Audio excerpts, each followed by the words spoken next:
Welcome, everybody, to the latest roundtable we're doing, which is the Retro RPG Roundtable.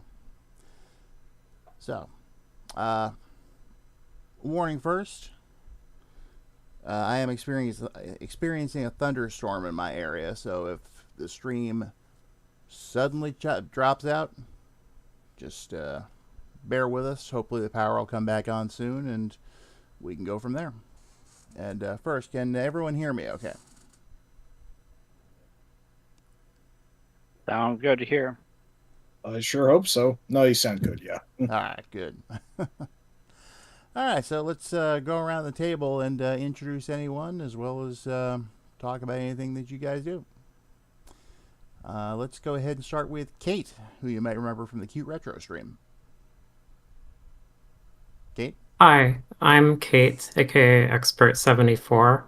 As usual, I'm here to talk about video games, and some of you may know me from the Hardcore Gaming 101 podcast, which I am a co-host on and also recently the editor for. So I'm really happy to be here. Thank you for having me. Yeah, no problem, Kate. Next up, we have Mr. Saturn, aka Mike. Hello, I'm Mr. Saturn. I repair your body. Boing! Wherever he goes, it's been a while since I played that. Hi, I'm Mike, aka Satanga. Writer, gamer, very sporadic streamer. I'm still kind of hiatusing on that, but I did at least take back to contributing some more articles to Hardcore Gaming 101 and being an occasional member in their podcast. I feel I've been rather sporadic with it lately, and yeah, I've also been attempting to write a book that I might almost be done with, although it might also be a terrible idea, so we'll see if it actually gets to the publication phase. But it's a thing. Yep. And I personally am anxious to see how that's going to come out. I sure hope so. All right, next up, we have the King of the North himself, the Great White North. Hey everyone, this is the Great White North, or aka the King of the North, or aka Mr. North, or whatever name you want to go with. Usually stream every week, roughly around Thursdays, random games, retro to newer games. A lot of times it's going to be survival horror or, action platformers, and of course, some RPGs as well. So you can check me out if you want. Yep. And last but most certainly not least, Forneia. Hello. How's everyone doing? I am Forneia. I am a VTuber over on Twitch. I can be found at twitch.tv/FORNEIA. And I am a variety streamer. I mostly deal with retro games, but I do some more modern things as well. I have a shared history of the HG101 with it's going to be weird for me calling you two Mike and Kate, considering that I never call you two that ever. Okay. But Hey. I will endeavor. Well, Say what you want. if it makes you feel better, you can always call them by what you usually do. As long as it's not a problem. No, But of course not. habits. I tend, as clarity, I always go by screen names as a default for OPSEC reasons, really. I'm being told I'm quiet. Let's try adjusting my mic a little bit. Snarb, how's this now? Yeah, Snarp. Mic might not have been quite angled properly. That does sneak up on me on occasion. I do Always not seems have to the be my most issue is mics. I do not have the most luxurious of set outs here, so I have to work with what I have. Better? Excellent. Yeah, and of course, as everyone knows, I'm Rob, aka Dyer51, the Dyer of Dyer and Betty. Fan site webmaster, classic gaming fan, and actually not really an RPG guy. So for the most part during this roundtable, I'm going to be moderating. As you can see by my owl there, I'm the DM.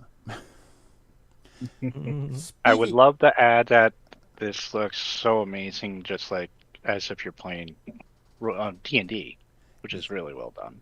Yes, and we have to give every thanks to Betty for that because she really busted her ass putting this one together. It's very well done, in my opinion. Indeed, indeed. She I was love coming. it. She was coming up with ideas, not even telling me about them. And she's like, "You'll see when it's done. You'll see. You'll see." But every time she'd be like, "Get me a sprite for like mana or potions." Okay. Get this for me. Okay. Get this. I really want to see how this is going to be. And if you look very closely at the crest above the castle door there. Yep. Yeah. We see a logo. Yep. So everyone thank Betty for this because she's continuing to improve with the backgrounds. Mhm. Well done. Thank you very much. Very Thank well you, done. Betty. It's adorable, yeah. In fact, I'll just let her know. Everyone said it's great, dear. Just leans over the back of the chair. Thanks, Betty. Yep, pretty much. She just gave me the thumbs up. Oh, that's good. All right. So again, for everyone who's just coming in now, there is a thunderstorm going through. So if the stream inadvertently cuts out, it's just that I lost power. So we'll resume. I'll post on Twitter, if that happened, and try and give everyone an ETA when I'll be back up.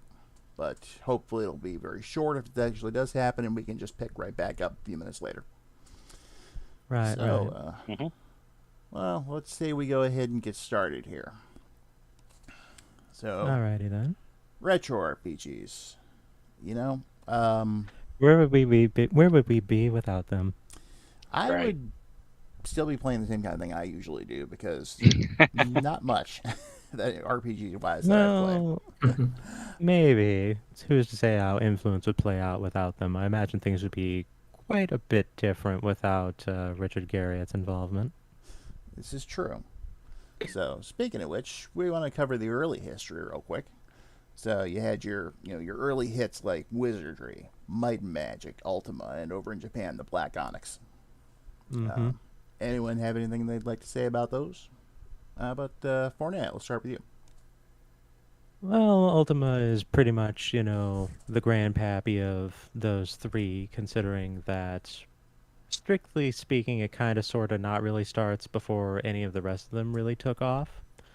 Seeing as how Sir Garriott was selling copies of Akalabeth in plastic bags on his schoolyard before Origin Systems was even developed. But all of them do take root in Dungeons and Dragons, and they all kind of have that very clear kind of inspiration. It's like, okay, you've got scores that govern how competent a character is at a given thing. Wizardry adheres to this much more strictly than the others, whereas the others go a bit more abstract in that sense. Ultima particularly focuses on higher concepts and kind of a bit of a free-form party composition, whereas Might and Magic is more in terms of this is the game that you play to fight a lot of things without really much care about, is what we're doing wrong? Should we consider morality or any other such thing? Not really. That's just kind of a thing on your sheet for the most part. Go deal with this crisis. Also, everything's futuristic. And wizardry is go die in a hole. It does sound about right from what I remember of it. Of them, the one that has ended up kind of being the clear winner ended up being Wizardry because Japan latched onto Wizardry and did not want to let go. And there are many, many Wizardry-inspired games that have come from the woodwork over the years, and to this day, they continue to make particularly interesting interpretations of the formula. I just became aware of one a couple months ago called Mary Skelter, where it's like, okay, it's a wizardry clone. Everyone is based off of like some kind of a Grimm's fable. You get like a new party member and get information for how they work and why they will cause a fail state immediately if you use them improperly. It's like, oh boy. Might and Magic kind of ended up getting the most ignominious demise of the three, I would say, which is saying something considering the way that Ultima went. It just kind of ended up fading into obscurity. It is owned by Ubisoft, and they don't really do anything with it. There were promises for it that never really followed up on because of poor sales figures, and about the most successful thing that they even did with the license was a game that has the name Might and Magic in the title and has absolutely nothing to do with Might and Magic as a series. That being Clash of Heroes, which is a very good game, but it is not a Might and Magic game. It just has that branding for some reason. I love Clash of Heroes. It's an And excellent game.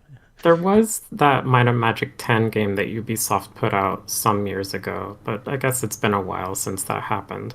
Yeah, and it also did not do well. It was buggy because Ubisoft, and they didn't even try to do anything to fix it, spruce it up, or anything from there. So they were just like, oh, doing a cheap job on this didn't work out. Well, we just won't do that anymore. Hmm. Ultima has probably the most fabled demise of the three, seeing as how Origin Systems was acquired by Electronic Arts and was quite famously not appreciated from Sir Garrett's position, seeing as how even as early as Ultima 7, you can very, very, very easily interpret the events of the game as him just flipping the bird to Electronic Arts. There's two NPCs that just kind of hover about you all over the game called Abraham and Elizabeth, aka EA, and you need to acquire some artifacts to prevent, doomsday kind of related things, and they are the geometric shapes used in the Electronic Arts logo. So not super subtle how he was feeling about the whole thing there. Guess not. Certainly funny. And oh, very funny. By the time it hit Ultima 8, it was very clear that the mandates from above were stifling the games. And then Ultima 9 Ascension is borderline insulting as a release to the series regulars and to Sir Garrett and others. Oh, anyone else have anything they want to say about any of these early RPGs? How about you, Great White North? Well, I haven't really played much of Wizardry. In fact, I don't even remember it very well. Played a tiny bit of Might and Magic. I didn't know what I was doing. I was really young at the time. And Ultima is probably the only one I've kind of played, but I played it on. I think it was ported to the SNES at one point, and I think that's the only time I actually really played those. It would have been the RPGs of the NES that really got me started into that realm of RPGs, but I have seen Ultima a little bit on the PC, but I think that's about the extent of my knowledge of that. And the Black Onyx, I kind of heard about it, but I never actually seen it. So I don't have too much information about that. So yeah, I saw them for rent, and that was basically it. Okay. Anyway, how about you, Mike? I played a little Wasteland. I really sucked at it. That's all I got. Kate? Like yeah, go ahead, Kate. You said you were done, Mike. Yeah, for now, there's something I felt like clarifying, but I'll do that later. All right. How about you, Kate? So I don't have a ton of experience with these games. I've never played Wizardry. I did try the original Ultima for a few minutes, like a decade ago, and my experience with that was I messed around in the starting town. I tried to interact with someone who was not the king, and I think I accidentally attacked a town guard, and I ended up dying. And then I tried again, and I was trying to roam around the world map in Ultima, but I ended up dying because I ran out of food and died of hunger. So, yeah, I didn't get far in Ultima, but I would like to give the series another try someday. And as for Might and Magic, I mostly have experience with the aforementioned Clash of Heroes, as well as some of the Heroes of Might and Magic games, which were like a kind of strategy kind of spin-off of Might and Magic. But as far as the mainline games go, I did watch my dad play some of the classic Might and Magic games on computer, and I also played some of Might and Magic 6 myself, which came out sometime in the mid to late 90s. And I never got far in that, but it always seemed pretty interesting. It looked kind of similar to something like early Doom, where the environments are 3D and it's not grid based, but you still have pre-rendered sprites that are on screen. I So want to say that that was 98 or so that that came makes out. sense. Somewhere around there.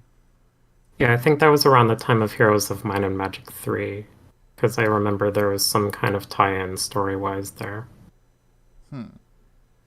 Yeah, I missed that completely. I will say, when it comes to the early stuff, uh, there were a couple of things I actually did play back then. For example, I used to buy video games and computer entertainment magazine whenever I had a chance. So, of course, they had plenty of reviews of RPGs for the PC at the time. They had ads for them. I remember seeing the ads for like Ultima Savage Kingdom and one of the Wizardry games, and just looking at them and being like, well, these look kind of cool. But I didn't own a PC until the early aughts, so I never did get to play them. As far as Might and Magic, though, now my younger brother, until the day he died, was a huge RPG fan. He'd have been perfect to sit in on this if he was still around. Mm-hmm. But he actually, one of the games he got way back when we had our first Genesis was the port of Might and Magic, which I think was it a port of Might and Magic 2, or am I thinking of a different game? Well, Couldn't tell you what the history of your family is. no, I was talking about Might and Magic. I think Might and Magic 2, you said the Genesis, right? Right. I think that came out on the Genesis, but only in Europe, if I'm not mistaken. So I think Might and Magic 3 came out outside of Europe on the platform. I know that Might and Magic 3 was on the SNES.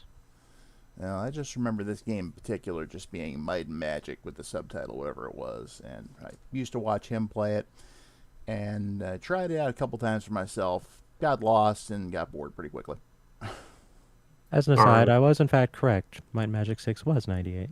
Yeah. Cool. So that's my experience with Might and Magic.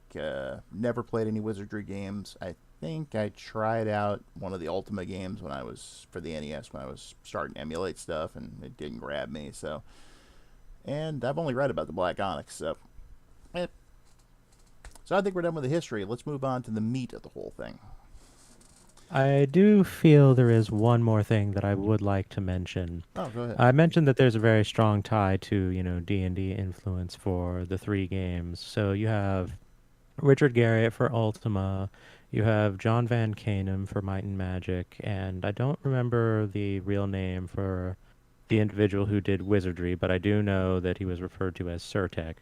Uh, there's often Easter eggs, especially in Wizardry 4, of all things, to their LARP groups that they were all messing around with together. Like, there's an entire branch, and like almost the entire end game of Wizardry 4 involves interacting with the folks that were part of their LARP groups at the time with their full titles and everything else. And it's equally nerdy, sweet, and cute. Oh, well, that is neat. But one thing before we move on, Mike, go ahead and clarify what you wanted to clarify before. Yeah, so I'm actually kinda in the same boat as Rob in that RPGs honestly aren't my forte. I'm much more of an action, real-time action type guy.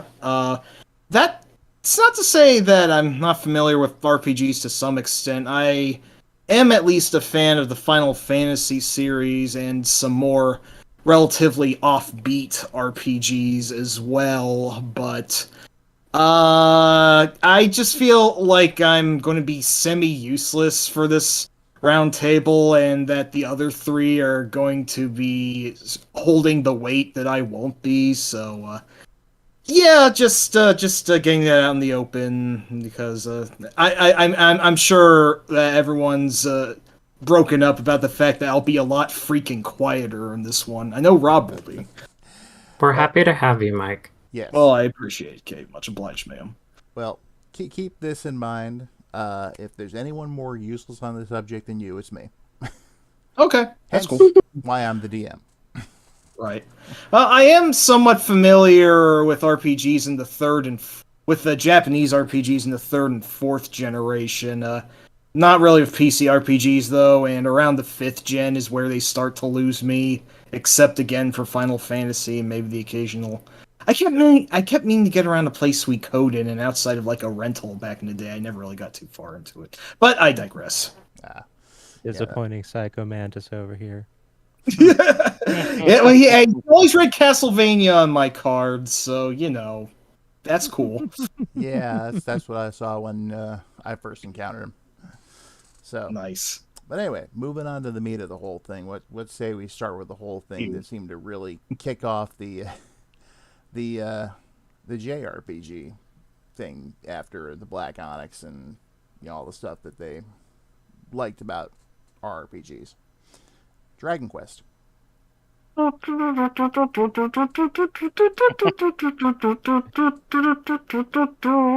screwed up a few notes in there, but yeah. Good job. Few here and there.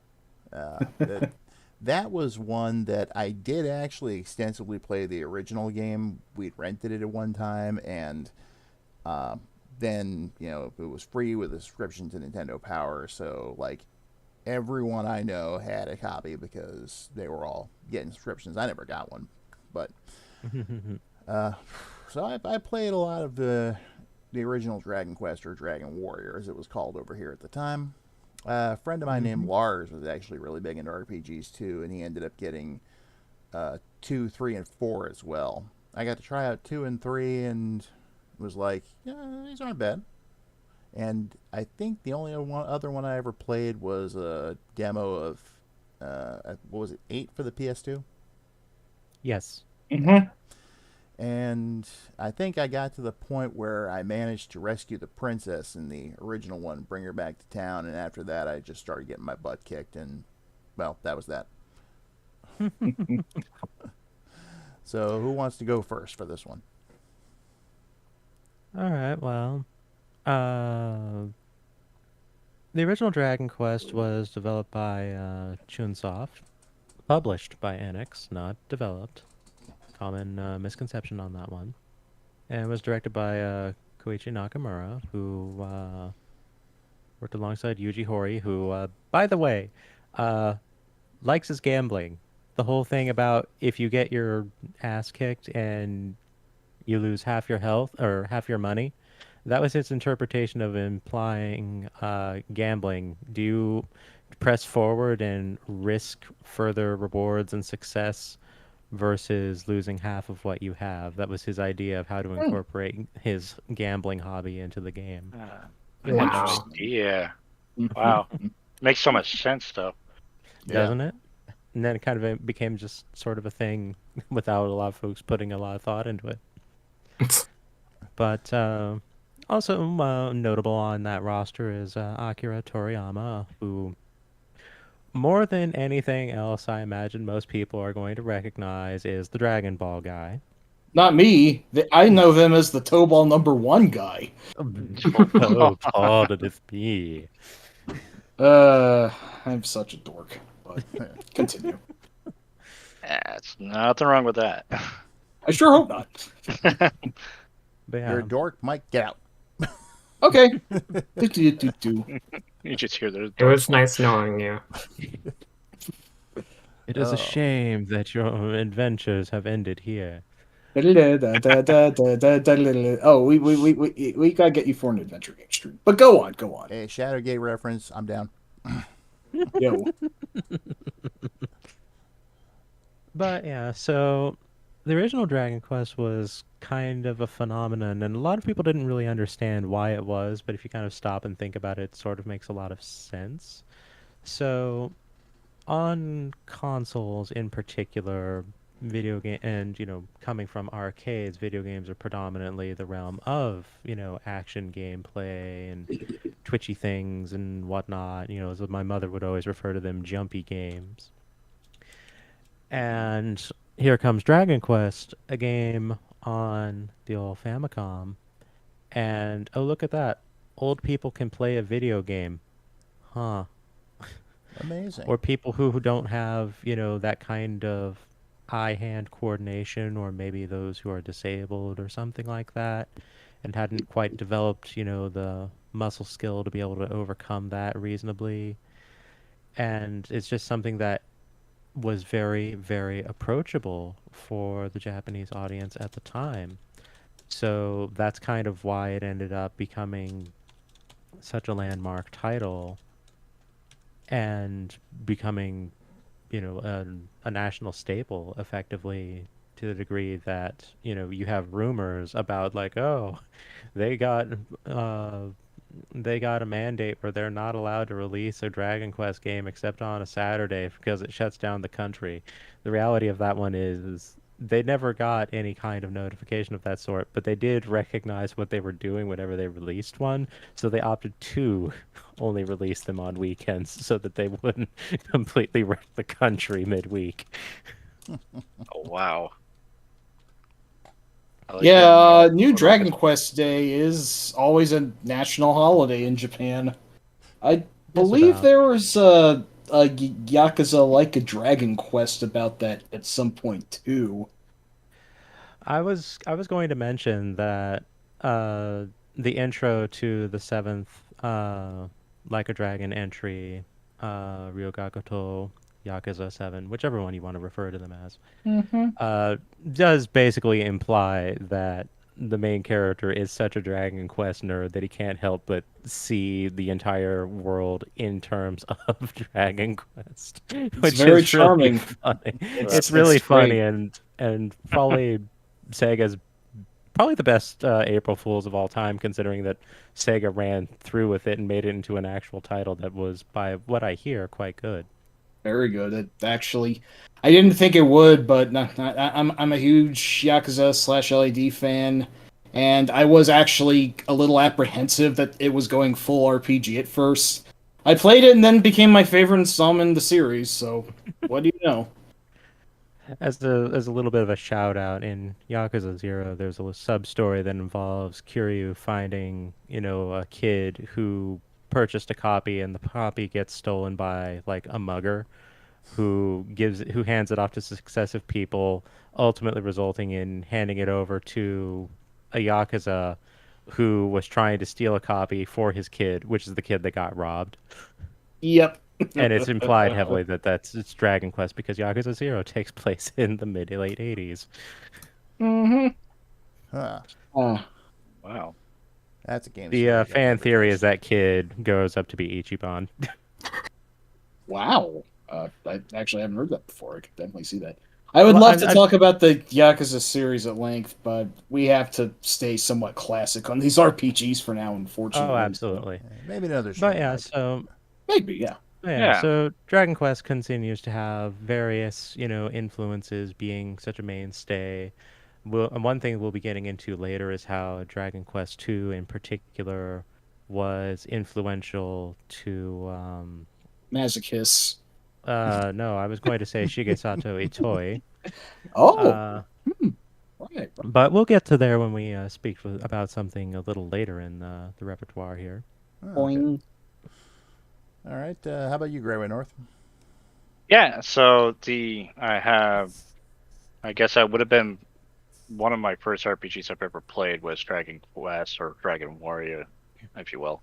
Uh, Found out how hard it is if you go the wrong way real fast. Mm-hmm. Beware It was bridges. exactly. It kind of hurt my thoughts of like, what kind of game is this? I should go back to playing Super Mario or something like that. But because of a different game that we'll get into shortly, got me back to playing Dragon Warrior and start learning how to play the mechanics and things like that. And absolutely enjoyed the fact that you're just one person and there's easier speed tricks with it that I've learned recently. But totally enjoyed playing the game. Never actually beat it when I was young. Beat it to when I was older. Um, and interesting tidbit about the Dragon Warrior series is actually was more popular in Japan than the other guy that is popular over here, such as Final Fantasy. So I thought it was a very influential game, going backwards from what I used to play, and I like how it's a very simplistic story. You're just out there to save the princess from the dragon, but it's a really hard NES game, and unless you know all the tricks of the trade, especially with the treasure chests that I've learned, and it's such an amazing series in itself because I started playing like part 2 and 3. I don't remember which one was the multi-generational one, like different groups to play in. Was it part three or Well, I 4? know that 4 jumped across several different heroes, but I think Yeah, that's what it 5 was. was the one that had like you play as the son of a hero at some point or something. Yeah, But five both of those did five dance with that. spans the life of a single individual, which takes place basically over like a 20-year span. I think that's one of my favorites, especially back then. It was just an interesting concept, a game Oh, that I've never absolutely. actually played before, in where you can just keep going with the generation or splitting into different heroes and things like that was just interesting concept, and I just love playing those kind of games, and it just kept growing with that, and obviously Final Fantasy, but we'll get into that after. Um, I'm just glad it was influential with its style because it's very, what's the word I'm looking for? You don't ever actually see the hero in the battle, which is very interesting until later on in the series. Oh, So right. it puts you in the It's first person. first person, so you're kind of like the one that's actually doing the battles. It's kind of ambitious for its time for sure, Hmm. and I'm glad it started that, and it's such a juggernaut that it is today. So, which I got to get into Dragon Quest 11 because a certain person bought it for me, and I still haven't played it yet. Uh, She wants me to stream it, so I'm planning on streaming it soon enough. hey, there you go. And Forneia? Uh, my own experience with the Dragon Quest series is a little bit of an oddball. I didn't actually play any of them like really, really. Like I kind of like noodled around with them real briefly when I came to, comprehend emulation.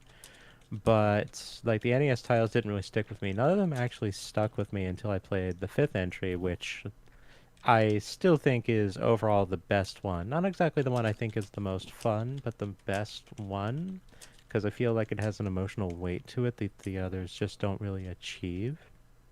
The one that I think is the most fun is probably the one that's broadly regarded as the worst entry in the series, which I seem to have a talent for, and that's the sixth one. Yeah, I've heard this. I've generally heard from a lot of people that the 6th is mid, as the kids say nowadays. But I haven't played it, so I really couldn't say for sure. I think it's better than it often gets credit for. Like, does it have, weak aspects compared, like, in the narrative department? Sure. But I feel that it's probably the best playing Dragon Quest until you get to 8.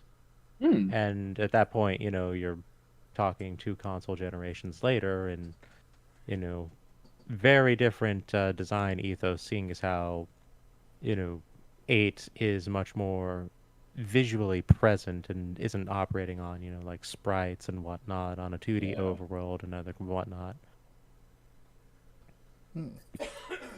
Yeah, I haven't kept track of anything Dragon Quest past like 4. So, aside from that one time I played a demo of 8 on the PS2. Uh, go on. I was just going to mention that I happen to know of a Dragon Quest One randomizer that exists, and it is not afraid to just generate a map where your starting castle is in the middle of a poison marsh. Oh, jeez. Oh, the Miyazaki experience. Wow, that would be fun to, try to get out of. Hidetaka, not Hayao Miyazaki. I should clarify. Yeah. Gotcha. Oh, boy. Now, before we move on to our next subject, one quick question, though. Has anyone here ever seen the Dragon Quest anime? No. I What do you didn't mean? know haven't that seen existed. it, but I have heard of it. Hang on. What do you mean next subject? You haven't even asked Kate and I what our opinions are in the series. Me and Kate kind of kick This it is off. true. No, I didn't talk about it at all yet. No, that was Oh, me. that was Forneia who did that. Oh, my bad. Me, the verbose one. Womp. Yeah, let's talk about that real quick, and then yes, we'll move on to Kate and Mike. Thank you. Sir. So no one else here has seen that. I have not. Afraid No. not. No. No. See, I remember when they localized the first 13 episodes and released it as Dragon Warrior, and the local TV stations aired at like 6 a.m. Sunday morning, and my friend Bromley actually had set his VCR to tape the episodes they came on, and of course we get to the cliffhanger ending of episode 13, and the next week Captain Planet came on instead. Uh-oh. Oh, I was furious. I was really into the story. And then it turns out the reason that happened was because they only localized 13 episodes. Right, Oh. of course. So, Spoiled by Haggish Greeley. What a shame. anyway, so yes. Forgive my oversight, Kate. It's okay.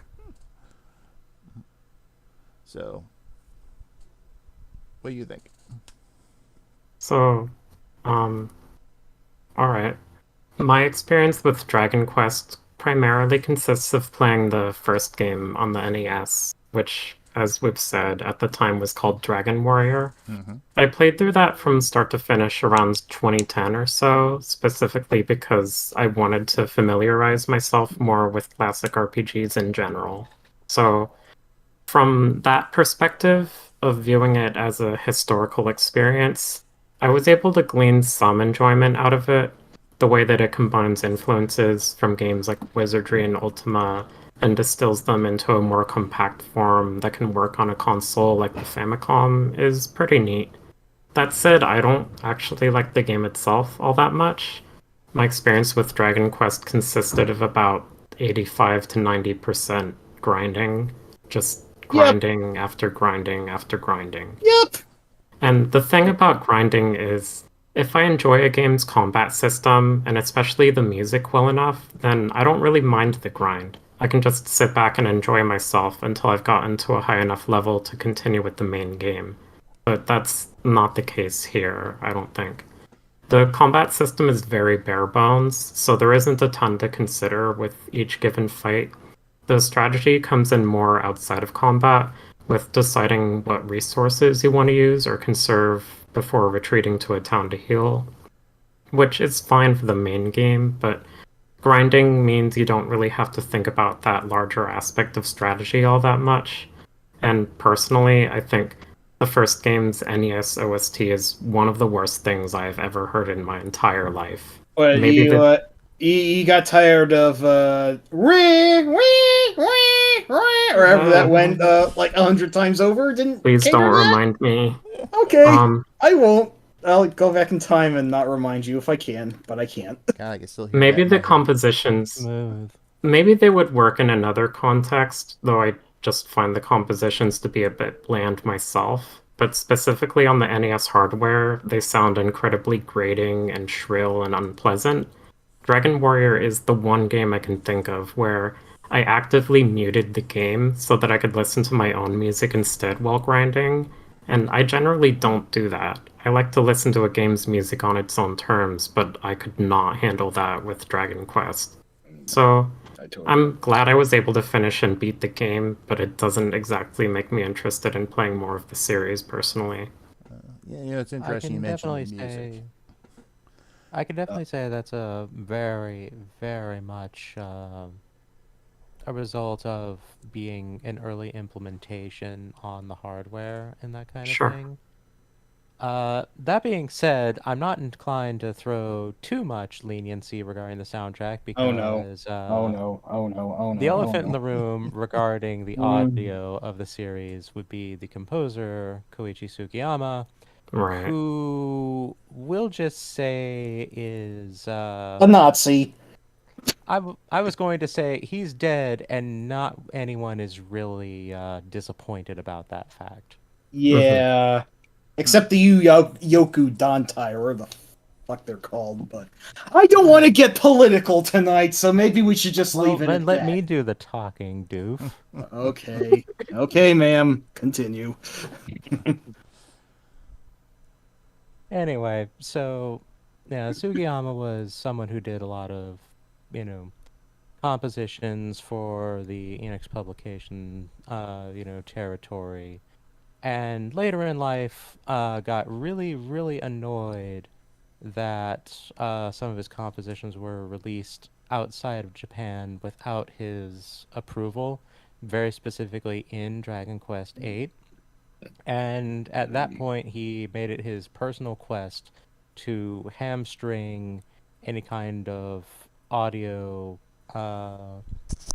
like licensing or approvals and whatnot from going out to the West or going from the West but to Japan and tying up the system because eventually he stopped doing compositions and was more in doing like political affairs for like quality and whatnot. And when he when he when it was his turn to lose half his gold, we'll say, Yeah.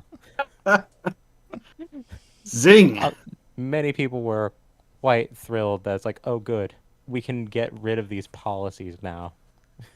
Yeah, I like for as praised as Dragon Quest XI was in general, like the one universal complaint that I remember from everyone was that the soundtrack was pretty limp. And now we know why, so yeah, It was fuck him. Eddie's actively dead. being hamstrung in outer territories, yes.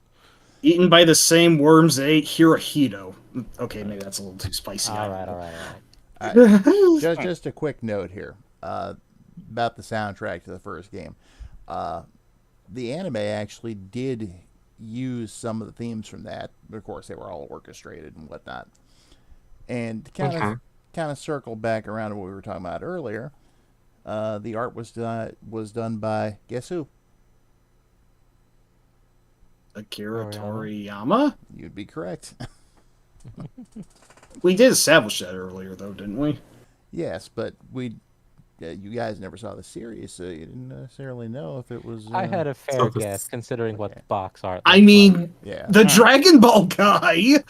Which is honestly, I think that I thought he was plays a a Tobal part. #1 guy, Satanga. Oh, for God's can't wait tonight. which is funny. Honestly, I think that plays a part in why I'm not more interested in the series because I Hmm. tried watching Dragon Ball Z as a kid and I never got into it, so Yeah. I just tend to associate that art style with that. It's funny. Yeah, sorry, Dyer, go ahead. As I say, it's funny because uh, I actually originally saw his artwork through the Dragon Warrior anime, Okay. so Cool. that's how I That remember makes him. sense. All right, Mike, you're good to go. Okay. You're on the clock. So, believe it or not, I have actually played the first 4 Dragon Quest / Warrior games, if not just for the fact that they all had official translations on the NES, and I just decided, hey, you know what? I'll have a marathon on these because these actually came out over here, and I mean, spoilers. I used an emulator, which made me like them more because that made the grinding aspect go a lot faster thanks to turbo functions on emulators. I know some like purists would probably balk at that and like tell me that I'm the type of jerk who wants to eat dessert first, but come on, grinding is kind of usually shit. I mean, it depends on the game, but in DQ, that kind of like defined grinding as it is. I was just glad to have a magic ticket to fly over most of it. Anyway, first game is okay. It's a very bare bones. I mean, not too many RPGs I know nowadays where you play as only one character throughout the entirety of it, and as you can imagine, with parties and party formation being a huge deal in RPGs nowadays, that probably seems almost impossible to fathom, but it worked okay for what it was. I'm just not sure if it holds up great, is the thing, but I respect it, certainly.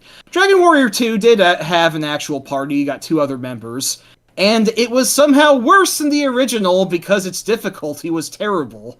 I think some would argue that Warrior 2's Quest 2's difficulties may be overblown, but I kind of remember it being a bit of a roll in the dice at points, and one of the party members, the Prince of Canic, was more fragile than wet tissue paper, so... yeah, the first 2 games are, I'd say, honestly skippable unless you want to really be comprehensive in the series. But Dragon Warrior 3 is genuinely an amazing game. It can actually lay a fair claim to perhaps being the best RPG on the system.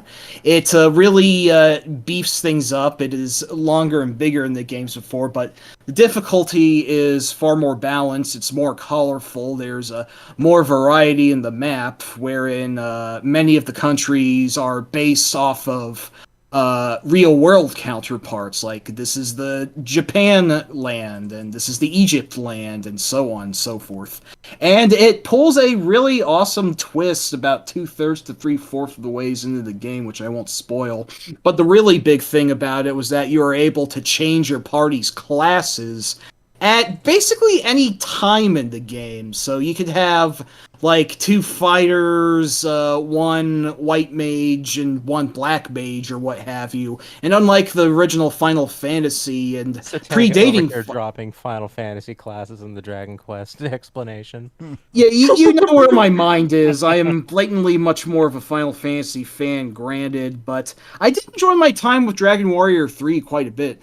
And with 4, even if it's a bit more of a limited game than 3, with 4's premise being that you play as several heroes that have their own smaller quests. It's actually kind of like what Yakuza 4 and 5 did many years later. Is that it's like 5 smaller Dragon Quests all put into one game. Or at least that's the case for the first 4 chapters, because the 5th chapter is kind of like the proper adventure with the full-on party and whatnot.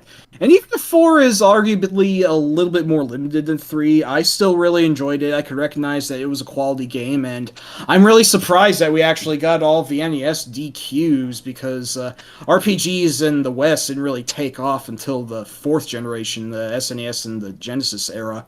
But, unfortunately, I still haven't played any games past 4 yet. I keep meaning to, because I hear there's a lot of good in them, and it can't be said that the Dragon Quest games aren't consistent. Some may say that they're boring because of that, but I see it from the perspective as, you know what you're getting into even before you play a game, and if you're just looking for a nice, well-balanced, straightforward RPG experience, you're likely to get it in a DQ game, so I will hopefully catch up on the rest of the series someday.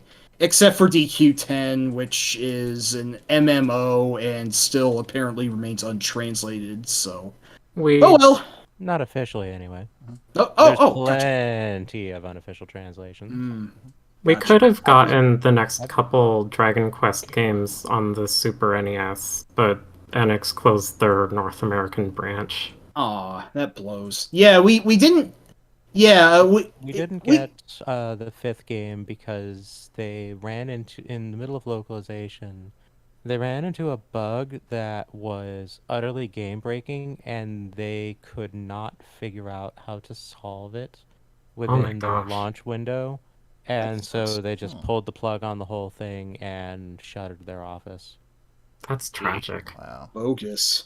We missed out on one of the best games until its DS re-release. I'm glad we got it over here eventually, though. But yeah, no, I would love to get into the rest of the series at some point. I was actually one time when I was over at my friend Andrew's, he played a large chunk of DQ11, and I just found it very innately appealing. It just seemed like a very cozy game, and I appreciate RPGs where you're not running on a constant timer. So there is that.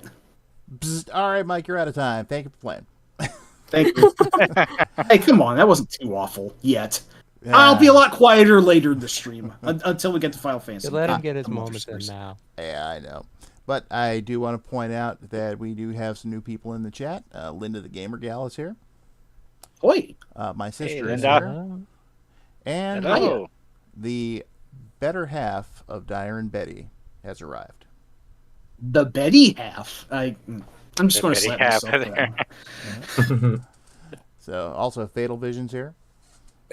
Yo, And there's sorry if I missed anyone's chat's already scrolled way past what was going on before. But all right. So let's see. So you know what?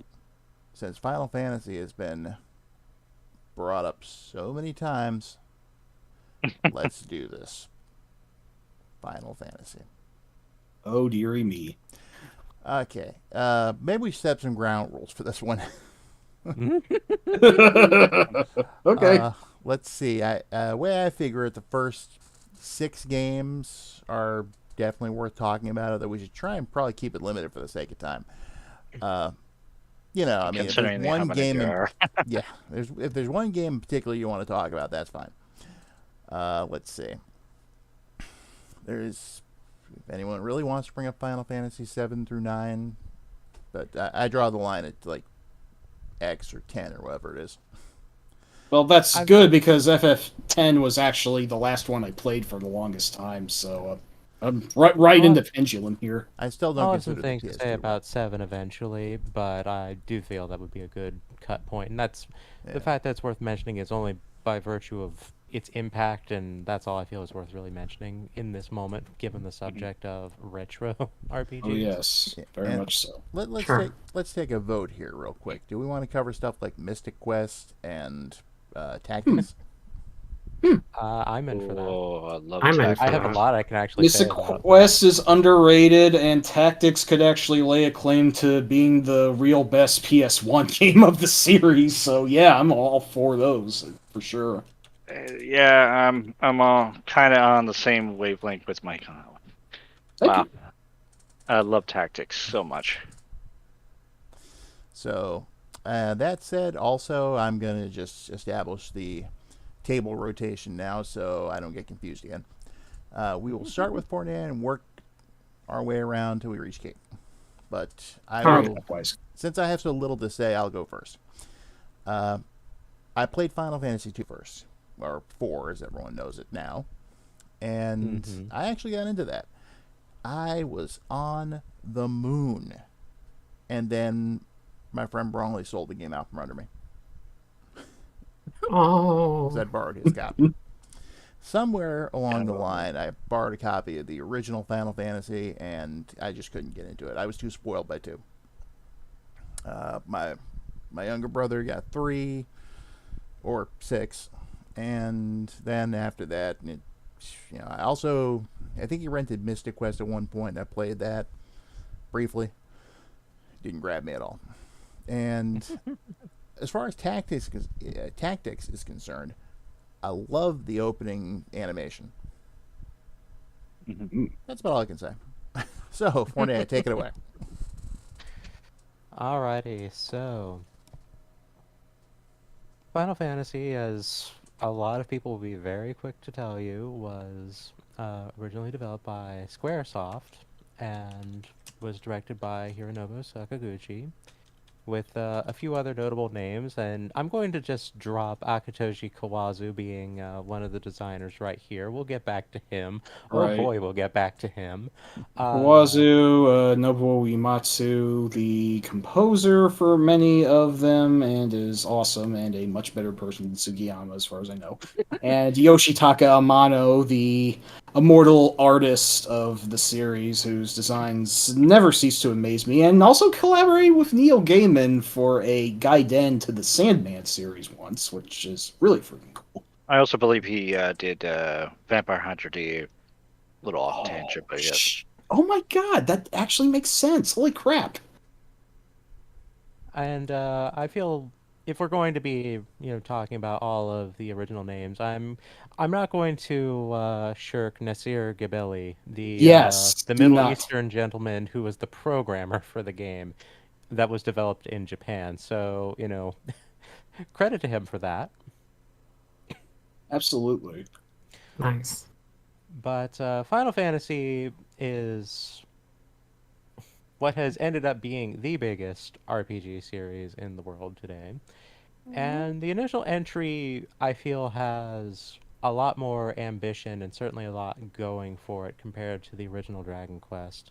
Absolutely. And it's not too difficult to see why, while Dragon Quest brought forward, some loose concepts of playing an RPG on a console with some, loose inspiration from how wizardry works. And, it's like, okay, we'll have, spells be tracked by points, and we'll have things be a lot more forgiving to compensate for the fact that you're running with one character and whatnot. The original Final Fantasy looks at all of that and goes, nah, we can keep, like, all this. Make your party. You got 6 classes to choose from. You can pick up to 4 and make any of them anything you want. You want to have 4 fighters? You can do that. That's a good idea. You want to have 4 white mages? You can do that. That's a bad idea, but you can do that. You want to put a thief in? You poor dumb fool, but you can do that. We're going to keep running with Vancian magic, so everyone has spell charges that anyone who has who has magic has spell charges that you need to rest in an inn to restore. We don't get magic restoring items until later in the series. And oh, what's that? You want an item that will bring people back from being knocked out without, having a white mage in your party to cast a spell to raise someone? Wait for the remake. Almost Gonzo, gotta give it that. Hmm. And the sheer scale of ambition that Final Fantasy, the original, puts forward compared to the original Dragon Quest, like, it's. Dragon Quest's influence comes from its accessibility, and Final Fantasy's influence and legacy comes from just what it offers, which is decidedly bigger. Now, to be entirely fair, Final Fantasy dropped at the very back end of '87, whereas Dragon Quest was a mid '86 joint. So, there was certainly more comprehension of tech going on there. They had more time to understand the hardware, implement the music, and all those other kind of things. So, a 1-1 comparison is utterly unfair in if you don't take that time scale into consideration. But for a series entry uh, debut, it's a far stronger title, and the fact that a lot of people will continue to speed run Final Fantasy original in its various incarnations, whereas Dragon Quest kind of gets like, okay, there's like 2 versions, and occasionally you'll see one of them. Name the character Z and clear the game at like level 12. You don't really see a whole lot going on there, whereas you'll have entire marathons of, hey, we're playing every version of Final Fantasy, and we're going to have everyone use entirely different compositions for each run and explain why it works for that platform.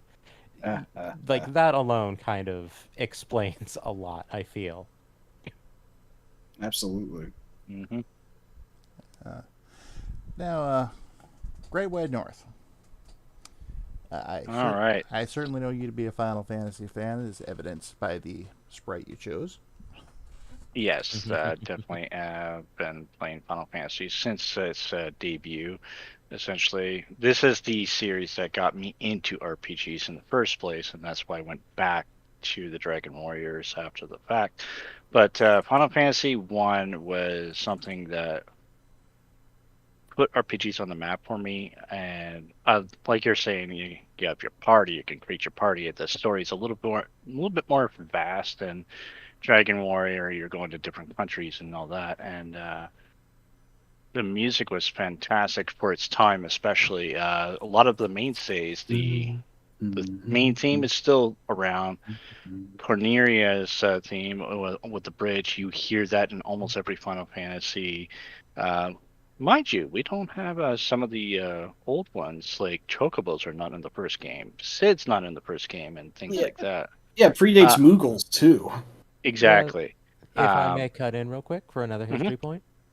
So I mentioned that Final Fantasy much more closely modeled Dungeons and Dragons than, in particular, than Dragon Quest. That includes the monster manual.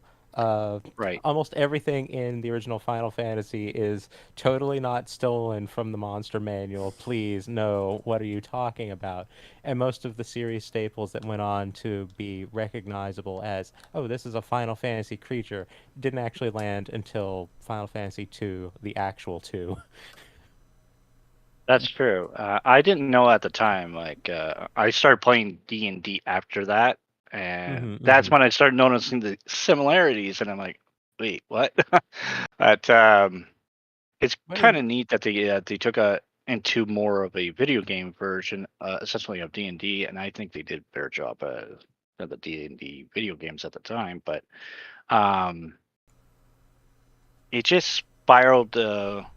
My love for RPGs and Final Fantasy as a mainstay. It is my number one favorite RPG series of all time, even though there's a lot of great ones out there. Um, 4 or 2, however you want to look at it, is still one of my favorites, despite its problems. 6 is an absolute spectacle on like the visuals on they push the envelope of what the SNES, the Super Nintendo could do. The music just was top notch, and I can't say enough about the series, how it influenced me to go back and look for all these hidden gems out there. And Nobuo, I don't know how he could do no wrong when it comes to music. Some of the best. I still listen to the soundtracks. That's how good he is. And Same here. yeah, I'll have it on my phone. I have it on my MP3. I have it all over the place, and I'll even just play random like action games, and I'll be listening to Final Fantasy music or almost anything he's done. It's just an incredible series that I love to keep playing more and more, and I'm hoping he'll never stop. But I may end up living long enough to play all the games that they keep doing, but it's just the way it is. You know what you said about the music there. You kind of remind me of how I am with the soundtrack to Eastbook 1 and 2 and the TurboGrafx. Oh boy. I love the E Yes. series. That's my second favorite composer, if anything. He is fantastic as well. Especially Eastbook 1 and 2, like the main theme, Wanderers. I think it was called Wanderers or something like that. Yeah, But Eastleigh, yeah. yeah, I love that theme. It's such an amazing theme, and it's in the anime as well. If people haven't watched it, I highly recommend the E series and the games as well. Even though it's not on our list today, Yeah. but We'll hit that at some other point, another stream down the road. Yeah. All right, Mike. I'm gonna grab a nap, so you go ahead and talk, okay? Okay. Well, it might be a bad idea, but okie dokes. Oh, don't worry, I'm a light sleeper. That's the spirit. But yeah, I have played the first 10 games in the series, plus Mystic Quest and Tactics. And yeah, the first one is an absolute classic by and large, but I actually have a little story about this one. That was one of many games that my brother got from Corner Video, our local rental shop, when they were selling off NES games. So we got cheap, and I was just 4 at the time. He was 10, and we attempted to like just get any sort of ways into the game, and we kept getting our asses kicked by Garland, the first boss of the game, who, by all accounts, is the very model of the warm-up boss that you're supposed to be able to squash with relatively little effort. But he kept knocking us all down like he said he would, and we apparently didn't understand the concept of leveling up and or properly equipping our characters, so our incipient little minds didn't really know how to play RPGs back then, so we ended up selling it. And I didn't get back into Final Fantasy until the meteoric impact of 7 landed several years later, and then I actually had a little bit more of a brain at that point, and I better understood what I was doing. So eventually I ended up getting another copy of the original and going back to it and quite enjoying it, despite how relatively quaint it might seem nowadays. Although I was an idiot and was convinced that the thief growth into the ninja did somehow outweigh his many flaws as a player character. This apparently turns out to not be the case, and I really should have gone for black belt instead, but hey, kudos for winning on a handicap, I guess. I was still able to beat the game nonetheless. Yeah. But yeah, there's so much else that I could say about the rest of the series. I'm just going to machine gun it. 2 is a really weird game, and one that I respect more than like, but it is tied sort of hand in hand into the Saga series, and yeah, Spoilers. oopsies. Well, I do find it interesting, at least, if nothing else. 3, a shame we didn't get it over here until the DS remake, which changed more than I would have liked it to, and It's terrible. Don't ever play that version. I just settled for the original Famicom version with a barely adequate translation. Thankfully, the Pixel remaster finally gives us a real version of 3 in the West. So many years later, I would like to get on that sometime. But yeah, 3's really good. Really hard though, for better or worse.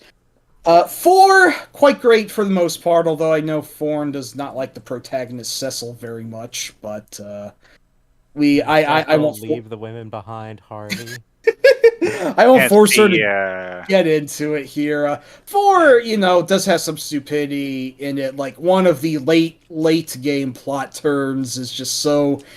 It reminds me that RPG stories weren't really considered so much back then as being a foremost selling point, but I still like 4 for what it is. It does have a fantastic soundtrack, some good set pieces, some relatively interesting characters, and Golbez is pretty much like Darth Vader, sort of characterizing the game's obsession with Star Wars many years before FF12 came out. 5 is great, and it really sucks that we didn't... about how the series apes Star Wars. Play 2 again. Oh, duh, you're right. No, the Emperor is completely Darth Vader, and you're completely right there. I was like, oh, what's that? The huge battleship captured the princess's ship mid-flight and just scooped it right on up? Didn't notice that part? My memory's a little... the rebellion that you're a part of? Yeah, okay, you got me. My memory's just really terrible. It's very Star Warsy, yeah. It is the most Star Wars in a series that really, really likes to be Star Wars. That's fair. But, 5 really sucks we didn't get it at first. Glad we did in the PS1 era. 5 is fantastic. Some people whine about the story on that one, but it's good. It is very, 90s anime in its overall stylings, and I think it actually totally works off of that. And the job system is just immaculate. Like 3 started it, but 5 perfected it. And I know that 5 is popular enough to have the annual 4-job fiesta charity drive, wherein I haven't done it myself, but I believe at have. least Forn has. Yes, and I run it regularly. I'm going to be running it this year. excellent. Nice. Yeah, Also has I an sh- anime tie-in for 5. Which is very skippable. Agreed. Right. alas, but yeah, no, 5 is really tops. I actually debate some days whether I like 5 or 6 more, because 6 absolutely has the better aesthetics and story, but 5 I would say has the better gameplay. But Not a 6, question. right. But I still love 6 a lot, to say the least. It's just it's like 11 out of 10 in style, possibly Uematsu's finest work. Absolutely his proggiest, I might argue. Several very memorable characters in there. Like, it had He a absolutely huge... considers Dancing Mad to be like his masterpiece, like the actual like best thing he's ever done. No argument. I think it might actually be. It was Um, quite the track, that's for sure. oh geez, like, epic and grandiose are 2 words that apply very steadily to 6, and it's just... Oh man, you probably heard a lot of gushing about 6 over the years, so I'm not going to pile on too much on it. But its gameplay can get pretty foobar. Like, I remember giving Setzer fixed dice and the offering that makes him attack 4 times, and yeah, that alone busted the game. And there are many other ways to bust it open. So it's a lot easier later on. But oh, sorry, Great. What'd you say? Oh, I said the offering. Sorry, I didn't mean to interrupt. Right, and the gem box and the Yeah. whatever that like only makes you spend 1 magic point for casting Ultima of all things. I actually kind of like how you can break that game 7 ways from Sunday, but I know With the that... offering, and I think it is what? Well, it gives you the 2 attacks per round. Genji Club? Genji, yeah, that's the one.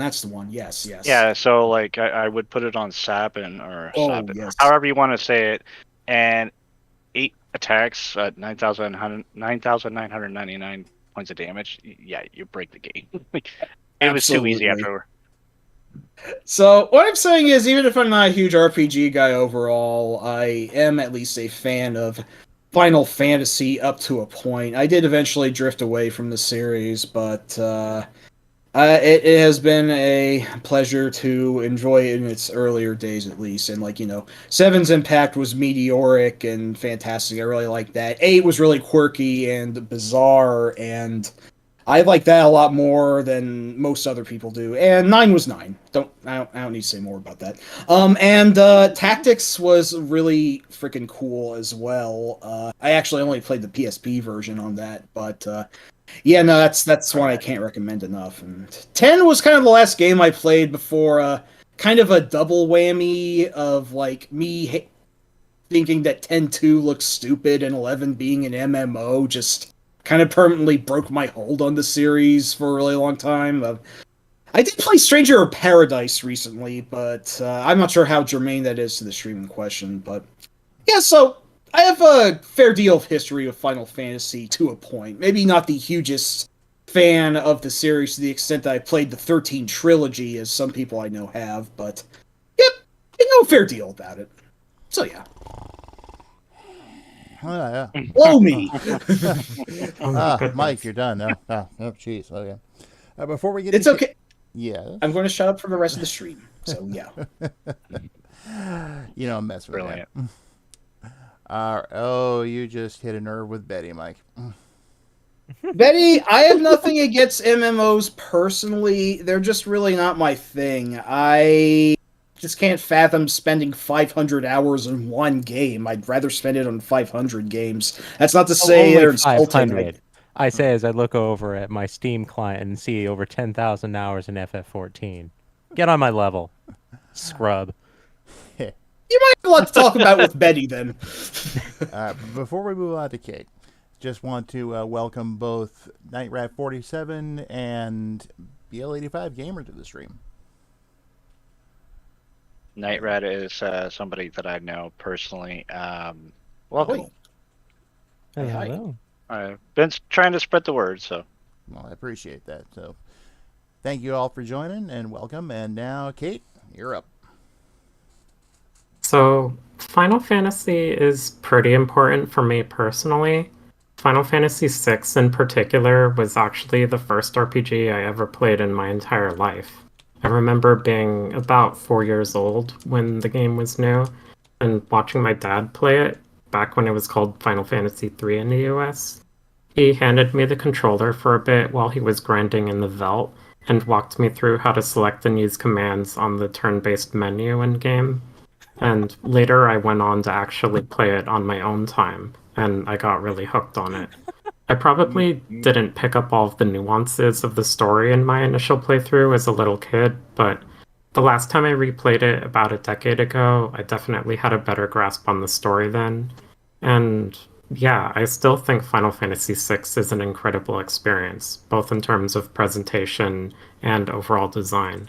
I particularly like how the game opens up and becomes more nonlinear in its second half, and the music is absolutely incredible. I love it. Oh yes. And aside from 6, I've also played through and beaten 7 on the PlayStation and 4 on the Super NES, and also Mystic Quest for Super NES, which for years I thought was Final Fantasy II, since I had never heard of the actual Final Fantasy II or really Final Fantasy IV. I thought it was like a Mario 2 or Zelda 2 situation until I went online years later. Hmm. So that's just kind of funny to think about. Can I just say I find it endlessly entertaining that your introduction to the series was Indentured Servant, play my game for me. Oh, oh my gosh. What a way to start, though. I mean, there are certainly worse ways to try out a genre. Oh, That sure. is- It's just really funny to me. It's like some people have children to till the fields. You will farm the veldt. I'm Gal. I'm your friend. Woo woo. Wherever that Oh my goes. I don't know. gosh. Shiny, shiny. Shiny. Oh, you go, Walt. Indeed. Speaks Oh, your language, honey. um, in addition, um, I would say Final Fantasy VII is pretty neat. I wouldn't consider it the best RPG necessarily, but I do generally really like it. I beat it shortly after I started college, and I feel like it does a pretty good job of adapting Final Fantasy gameplay into a 3D space. It keeps the ATB system of the previous few games in the series, so it plays relatively similarly to the Super NES games. But in particular, I really like the pre-rendered 3D backgrounds a lot outside of combat. The character models are kinda hit and miss, but those backgrounds are absolutely gorgeous, especially on a CRT where the quirks of the resolution aren't as easily observed. It really is quite impressive to see several backgrounds that could work as basically a standalone piece of art, all featured within a single 3-disc adventure.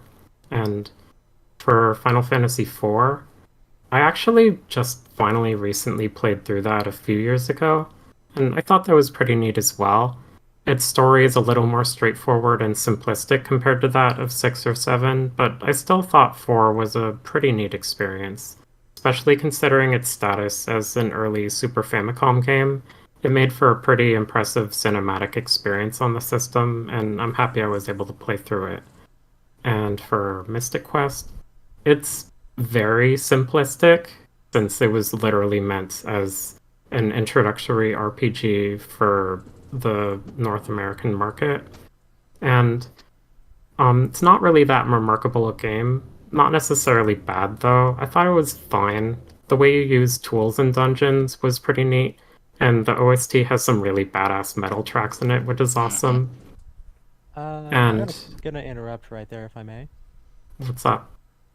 I'm just gonna throw out that Mystic Quest is composed by Ryuji Sasai, who has this bizarre capability of whenever working for Square, will work on a game that is entirely fine, passable, and worthy on its own merits, but does not live up to the pedigree. I'm gonna put some kick and butt rock in it. I see. Absolutely. Yeah, the battle theme alone is just immaculate. Freaking I love love the it. boss theme, too. Oh Yeah. yes, absolutely. And then the final Totally. boss theme is like, I was listening, I was like, this sounds like Rudra. Didn't Sasai do Rudra? Sasai did Rudra. Of course he did. Why Nice. wouldn't he? I do But have carry on. one more game to talk about for a little bit. I played about halfway or three-quarters of the way through Final Fantasy X, and it did some things I liked, particularly with how its battle system makes every party member relevant by swapping Yeah. them in and out at any time and having specific enemies that are weak to specific enemy or weak to specific attack types. And the sphere grid system's okay too. I mostly just hated the game because the story and characters in English dub were really egregiously irritating to me. I could not finish it because of how much I hated it all.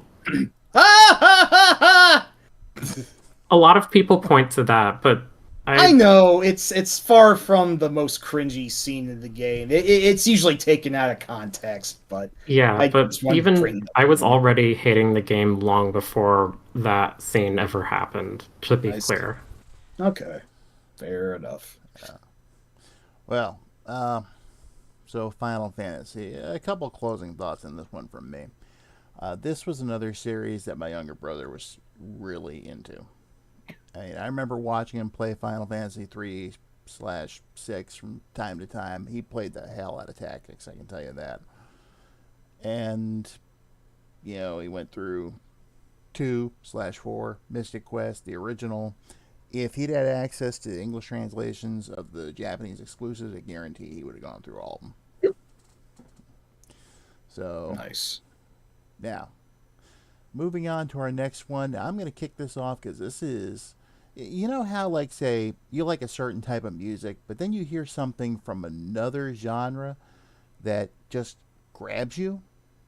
Like, I'm a rock and metal guy, usually, but I remember the first time I ever heard Martina McBride singing, and her voice was just captivating.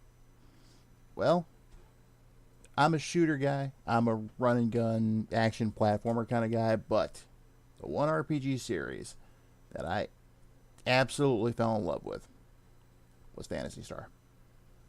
Yes. And Could certainly do worse. it all started when I was in high school, and I met a new guy at school. His name was Mark. We got to talking about games at one point, and you mentioned how he loved Sega, and I was like, yeah, well, we got a Sega Genesis. He's like, yeah, well, have you played the Master Systems? Actually, I have. Have you ever played Phantasy Star? I don't even ever heard of Phantasy Star. So he invites me over to his place, and I try it out, and it's like, wow, this is... I mean, I've played a game like this on Nintendo, Dragon Warrior, and he's like, that's nothing compared to this. So, what got me about it, because he eventually loaned me his copy, I brought it home and actually played it nonstop that entire weekend. And what got me about it was the mix of fantasy and sci-fi, because I'd never seen that done in a game so well before.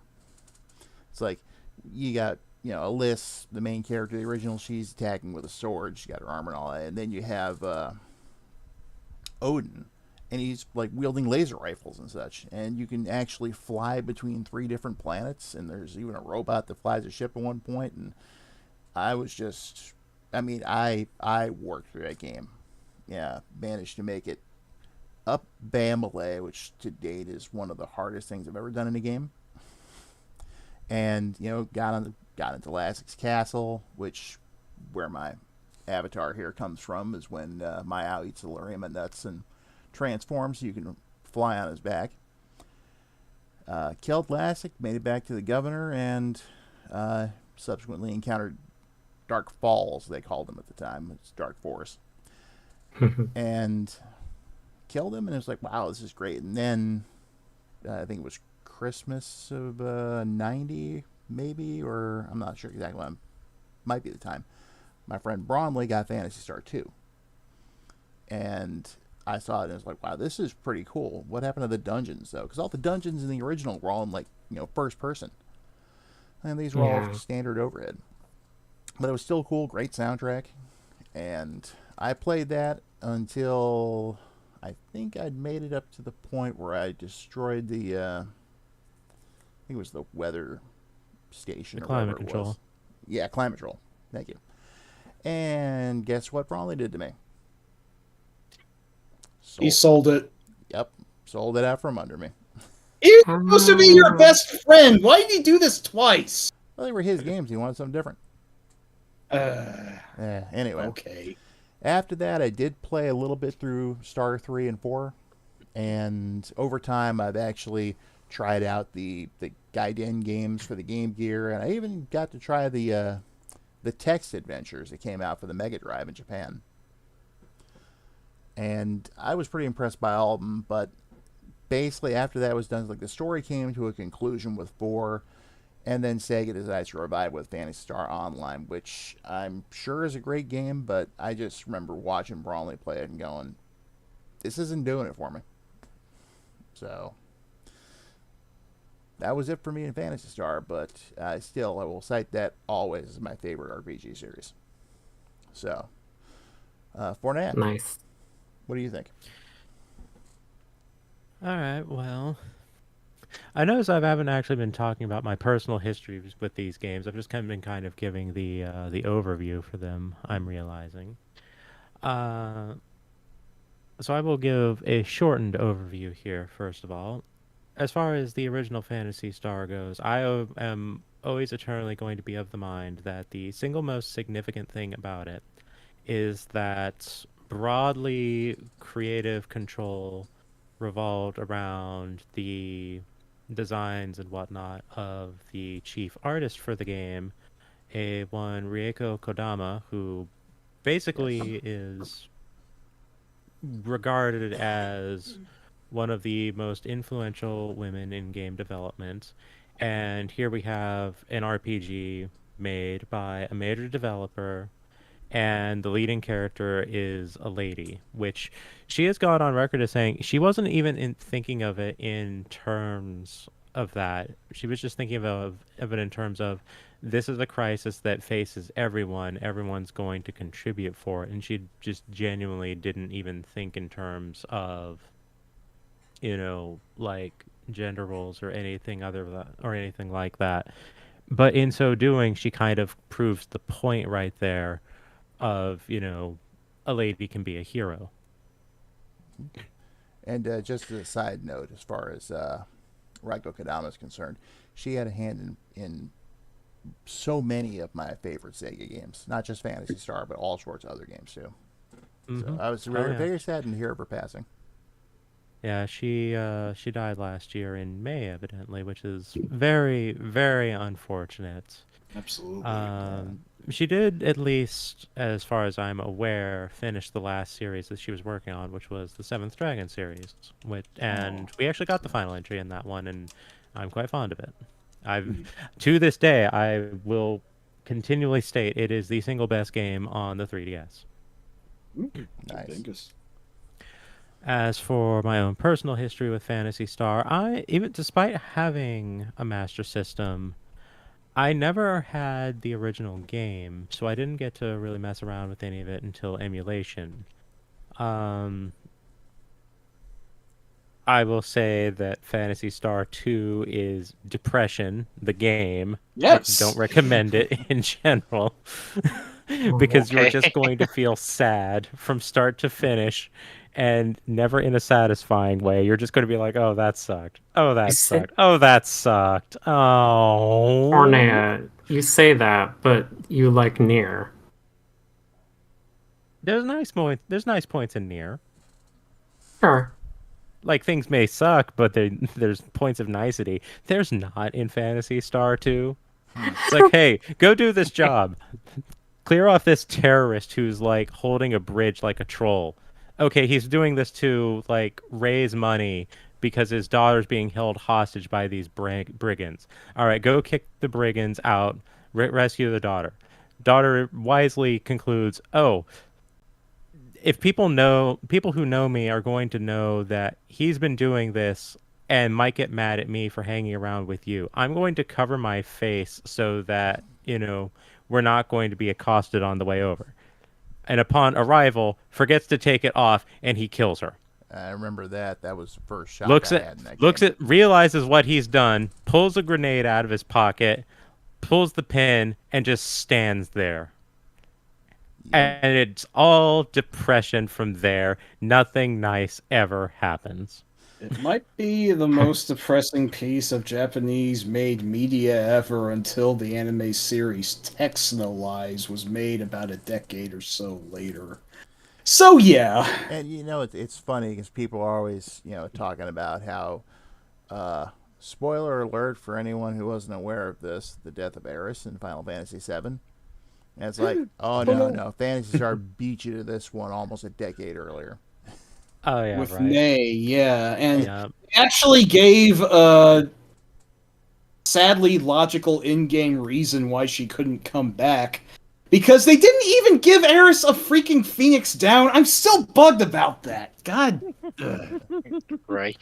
Incidentally, that's another reason that FF5 is great. I'm not going to elaborate on that at all. Yes, Um, absolutely. I'm not going to either, but oh my god. So the only actual Fantasy Star game that I have finished, despite playing several of them, is Fantasy Star 4, which a lot of people will agree is probably the best one. That's fantastic. It is. It wrapped up so many of the hanging questions from the earlier games. Like the big one that bugged me for years was what happened to the team from Fantasy Star 2 at the end when they took on the Earthmen. And then we found out. Mm-hmm. Yeah, Fantasy Star 4 is very solid and, pays proper tribute to all the prior entries within it, and it's a good game. And, like, there's one thing that actually kind of stands out about it to me, and it's a bit of an odd one. Anyone who knows me on a particularly personal level knows that I kind of have struggled with anger over my life. And, it's very easy for people to say, anger is bad, don't get angry, etc., etc., etc. Screw them. But Phantasy Star 4 actually has a little sub-quest with a very important result at the end of it, Right.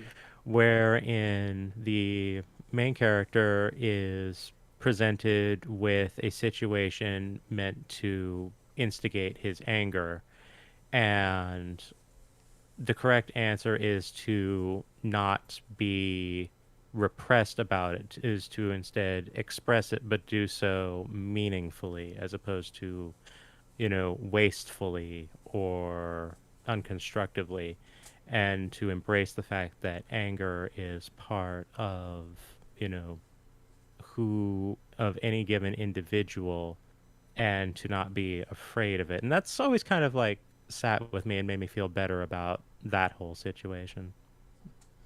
And something else I wanted to actually say about 4 real quick. But it ties in with 3. Anyone familiar with 3 knows it's basically the black sheep of the original 4 games. Mm-hmm. And it's like everything from the graphic style to the whole generational story.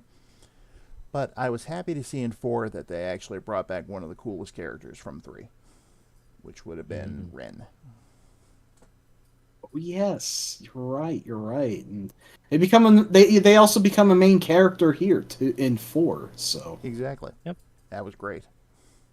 absolutely. So, Broadly speaking, one of the better party members, for that matter, also. Bingo. mm-hmm. So how about you, Great White North? Oh, actually, Fantasy Star 4 is where I started in the series myself, and it actually made me want to get a Genesis in the first place. Literally, I saw one of my cousins playing it, and I'm like, "What is this?" And he says that it's a role-playing game. That doesn't look like anything I'm used to because I've been playing, Final Fantasy and all this other stuff on the NES and the SNES at the time. And once I put my hands on the controller, started playing a little bit, hearing the great soundtrack, by the way. Fantasy Star 4 soundtrack is amazing.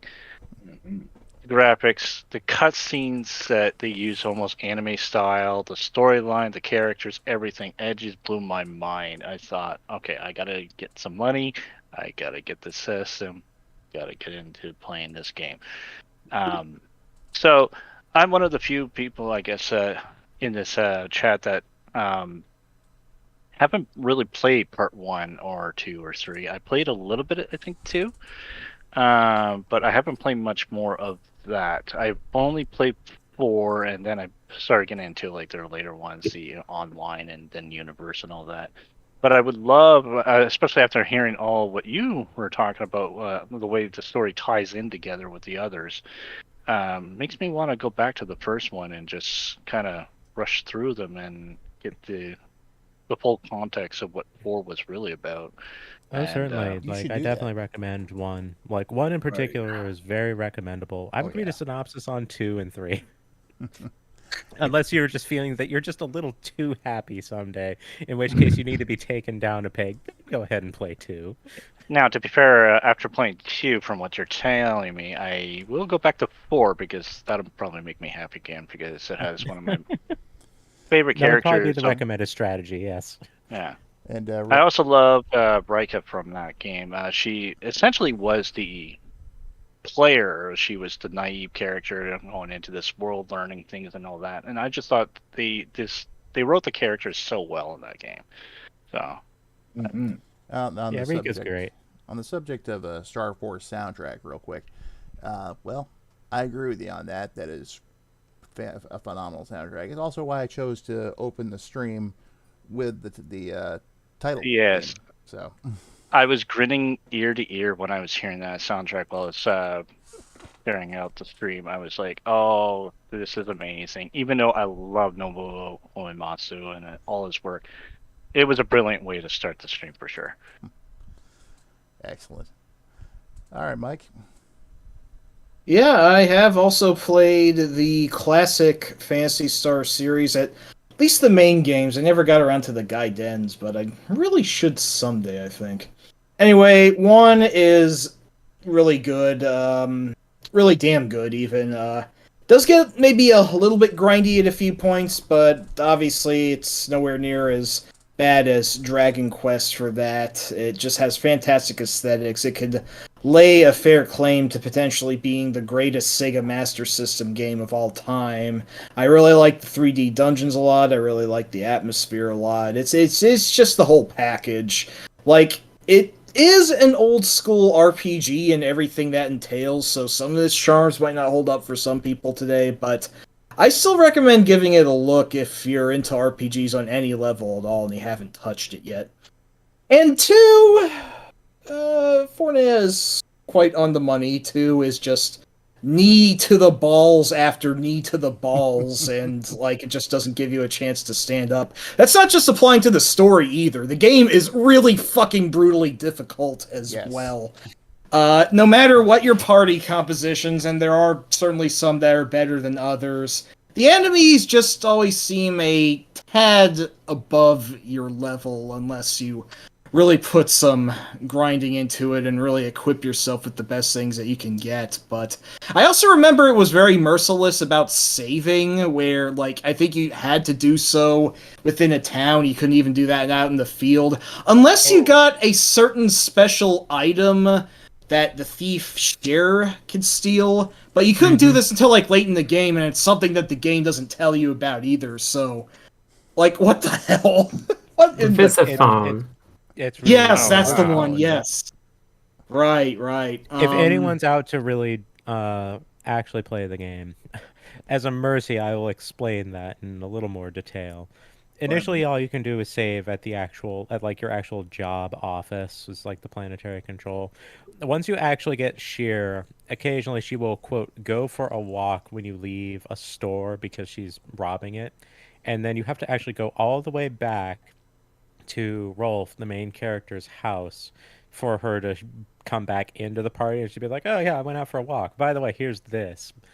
And in order to get the save anywhere item, you have to bring her into the save place over and over again, so she can rob that place to take the device, so you can save elsewhere. And then you don't ever use her again because she will leave you while on another planet and not come back until you go back home. Yeah, it's just as well. She's apparently one of the worst actual party members to have in your team, at least as I remember reading to some point. Just get when the I save was- item and then. Yeah, Wow. she's as wimpy as Amy and doesn't have any spells. So You just need Yep. her for that Visiphone. That's it. Yep, thief archetypes in RPGs can be pretty dicey on the whole. But so I do like PS2. It does have fine aesthetics, and at first it seems inviting enough. But late in the game, there is one dungeon that requires you to drop through several holes that you can't go back up. So you have to like trial and error your way down to find out what you need from that dungeon, and it is just fucking miserable. I think PS2 actually came with a full-on guide, or there was like a full guide, like kind of like Earthbound, that was sold. I forget if it was actually sold with the game, but it was sold within proximity, and like that was like, you know, the PS2 was so evil enough that yes, it almost was on like Sierra Order Our Hint Book levels of bullshit. That might as well have gone hand in hand there. Here's the thing about that book.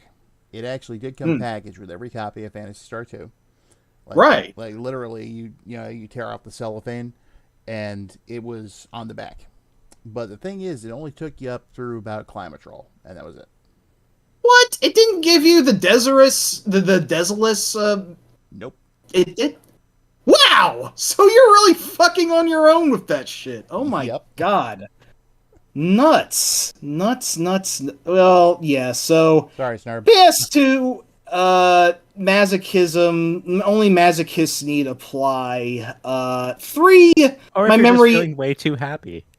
Or that, yes, absolutely. If you need, if like you want something that's even meatier than like a torture porn horror film, then yeah, go for it. But yeah, 3 I do think is. I'm just over here thinking like that's some people's kink. I don't think anyone's kink is PS2. Well, if it is, write in. Okay. But yeah, 3 I want to know is... you.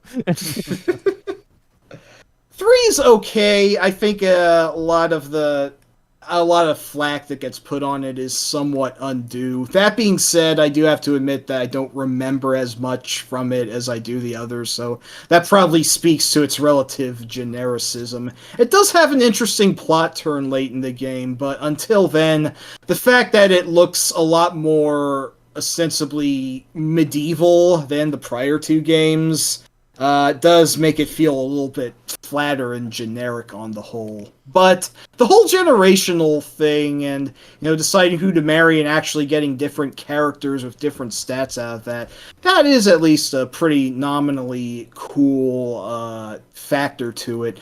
It's novel, but it also makes like no narrative sense. Oh, here's this lady who you've been betrothed to for years, and everything is going great, and this relationship is positive. Do you want to just like go to this other one who you just freaking met? Yes, no. To be fair, haven't there been other games where the crux of the relationship angle is kind of like that too? That doesn't excuse it. Okay, well, fair enough. But I will say for 3 is that it's not as ball-kickingly heinous as 2, and it is at least more of a challenge than 4. 4, by all accounts, is great, except I will say up front, game's a little bit easy for RPG standards. The only part in the entire game I actually died and had legitimate trouble with was the air castle.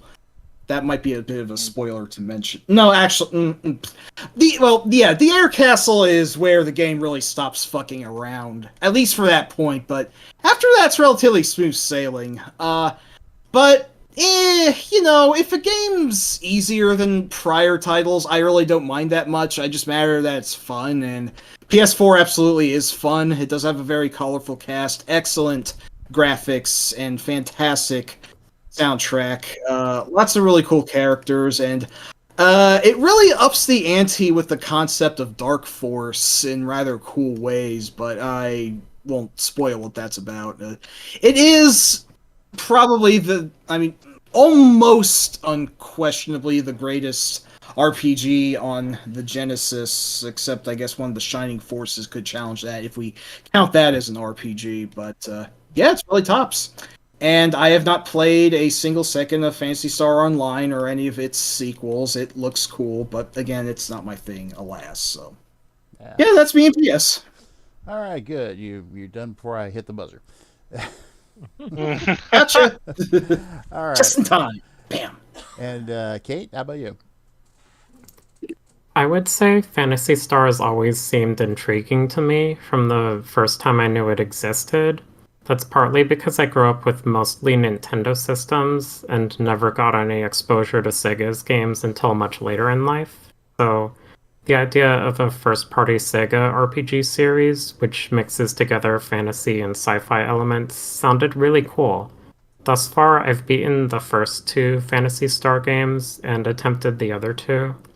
I would say the original Phantasy Star is kind of similar to the original Dragon Quest in some ways, but it came out a little later in Japan, so it has more going on in terms of its mechanics and design.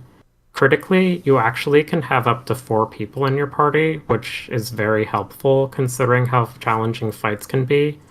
There's a kind of weird quirk with this game's combat where you can't specify which stack of enemies you want to attack. That's determined entirely at random, but there's still some strategy involved with managing your magical power and deciding when to heal and whatnot. I particularly liked having Odin use the guns, since unlike other weapons, they have 100% accuracy and are guaranteed to hit every single enemy in a battle. They might not deal a ton of damage overall, but the 100% accuracy makes them reliable for gradually chipping away at enemies, which I definitely appreciated in the late game encounters. The original Phantasy Star, I think, as mentioned before, also has first person dungeons, which you explore on grid paper. I myself am not particularly a fan of first person grid based dungeon exploration, but I decided to take the time to map out every single dungeon in Phantasy Star by hand. It made the game take me a long time to beat. I probably spent over 5 years off and on, slowly working my way through it, but I eventually beat it, and I'm glad I did. I don't think I ever want to play another game with first person dungeon crawling, but if I had to play through one game like that, I'm glad it was this one. You It know, helps that the music is really Yeah. nice. Absolutely. the fact that you actually hand mapped Bamile alone is just mind blowing. Okay, that Thanks. sounds, I guess, big. Yeah. Yeah, pretty Yeah. big. Okay. So That's what after she's doing. that, Phantasy Star 2, I think, is a really interesting game for a lot of reasons. I'm not really sure if I prefer it over the first Phantasy Star, but I do think Phantasy Star 2 is very impressive for how dark and mature its story and themes can be. And unlike the first Phantasy Star, which was more of a fantasy story with some sci fi elements, Phantasy Star 2 instead leans much further in the direction of hard sci fi, and it's got some pretty impressive things going on under the surface. The one main issue I have with it is that the dungeons are pretty labyrinthine and maze like and are a pain to navigate. Yeah. And I actually mapped out Phantasy Star 1 myself, but for Phantasy Star 2, despite the fact that the dungeons are no longer first person, I actually find 2's dungeons to be even more of a pain to deal with, so I just looked up the maps online to save myself the trouble.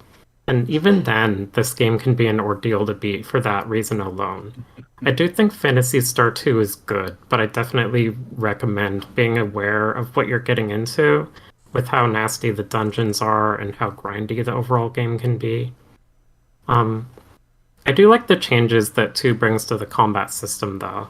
Phantasy Star 2 shifted how combat works considerably by having your team and the enemy's team take action automatically unless you press a button to interrupt.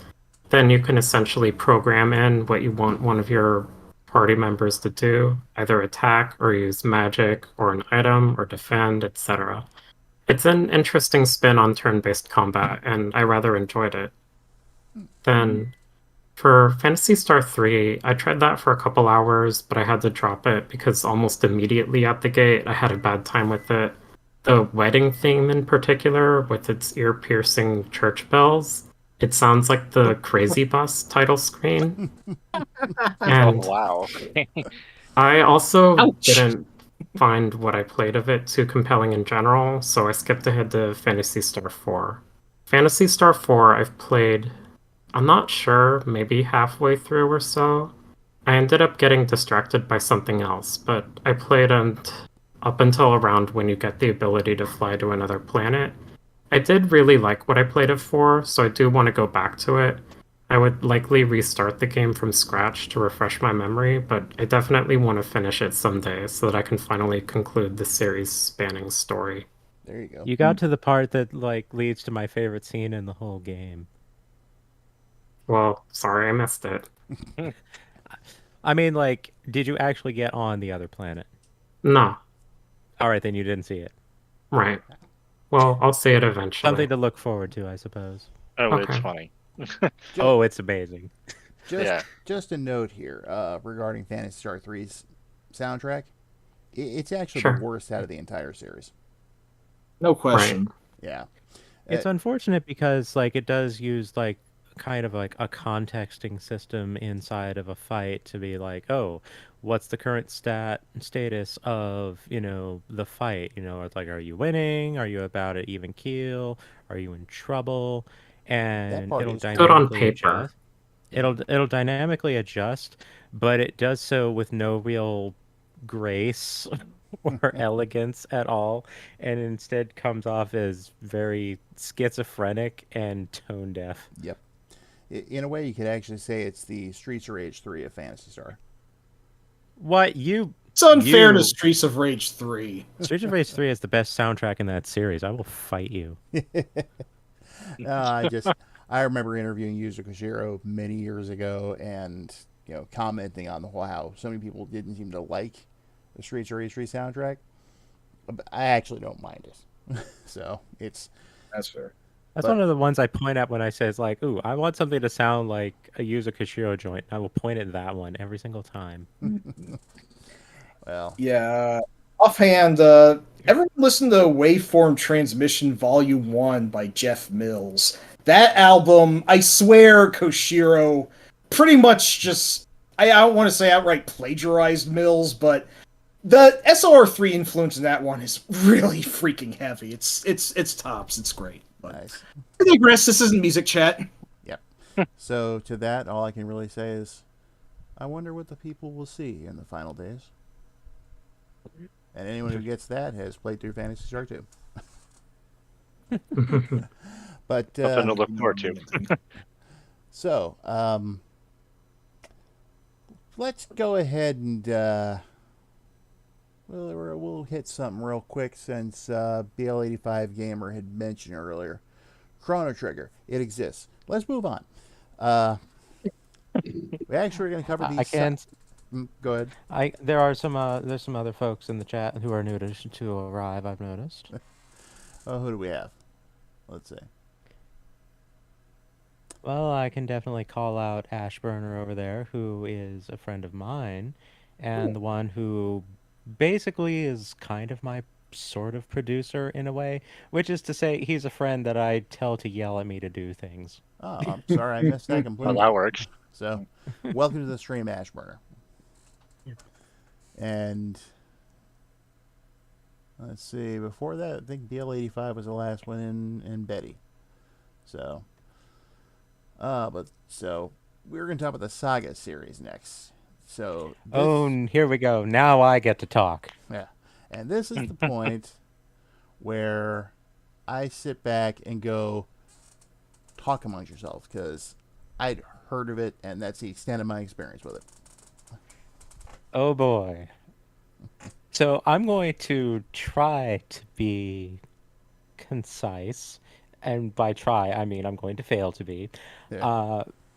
because I have contributed to a book about this series, HD 101's Guide to Japanese RPGs. Oh, nice. I contributed 27 pages to that book. Nice. Wow. And a not insignificant number of them are dedicated to Saga entries. And Saga is basically what one could, for the longest time, consider to be the number 3 RPG series in Japan. So it's like from Japan's perspective, it would be Dragon Quest, then Final Fantasy, and then you would have Saga. Saga, we didn't really comprehend the full majesty over here due to localization limitations for the longest of time.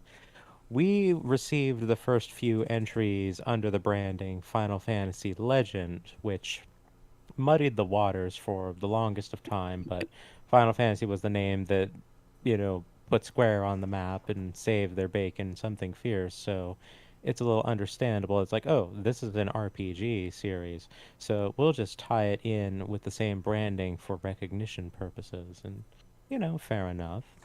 So,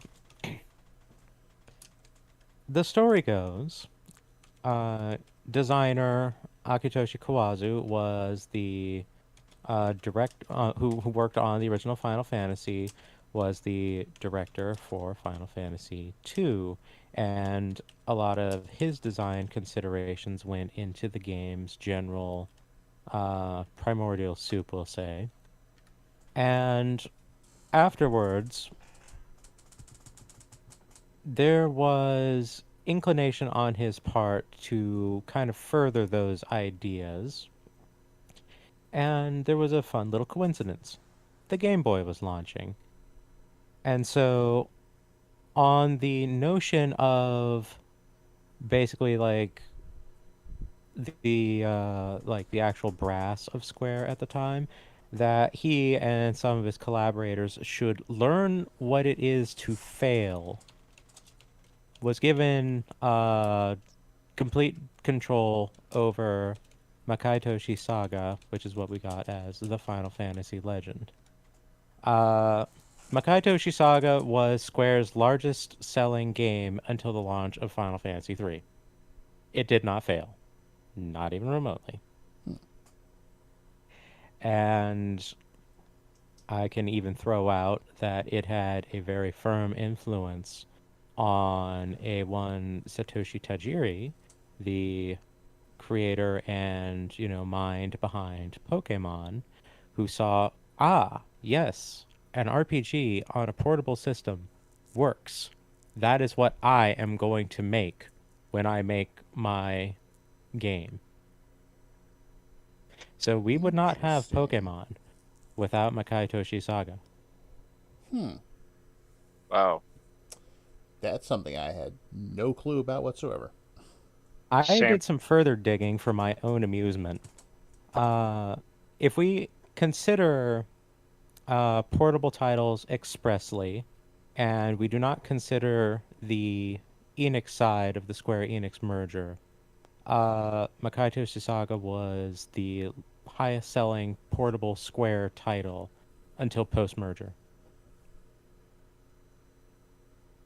So this game, this humble little game, has a lot going for it that a lot of folks don't realize. And I don't really want to spoil it too much. For a Game Boy title, it's very ambitious, especially considering it's the first RPG on the system. Like, its contemporaries were Mario Land, for context. Wow. So, So, coming out swinging with, a deliberately paced RPG on the Game Boy was definitely a move that worked and informed a lot for Kawazu going forward, as, at that point he was just the series director for the Saga series, which has gone on to continually get entries, although there was a very notable slow point after the whole debacle that was Unlimited Saga, but it's been catching up speed, and a lot of the older entries have been getting ports that are available on Steam and mobile devices. And the West has kind of figured out wait a minute, Saga's good. We want more of this. Yeah, sometimes it takes a while. You can do a slow burn, but eventually they see the light. Absolutely.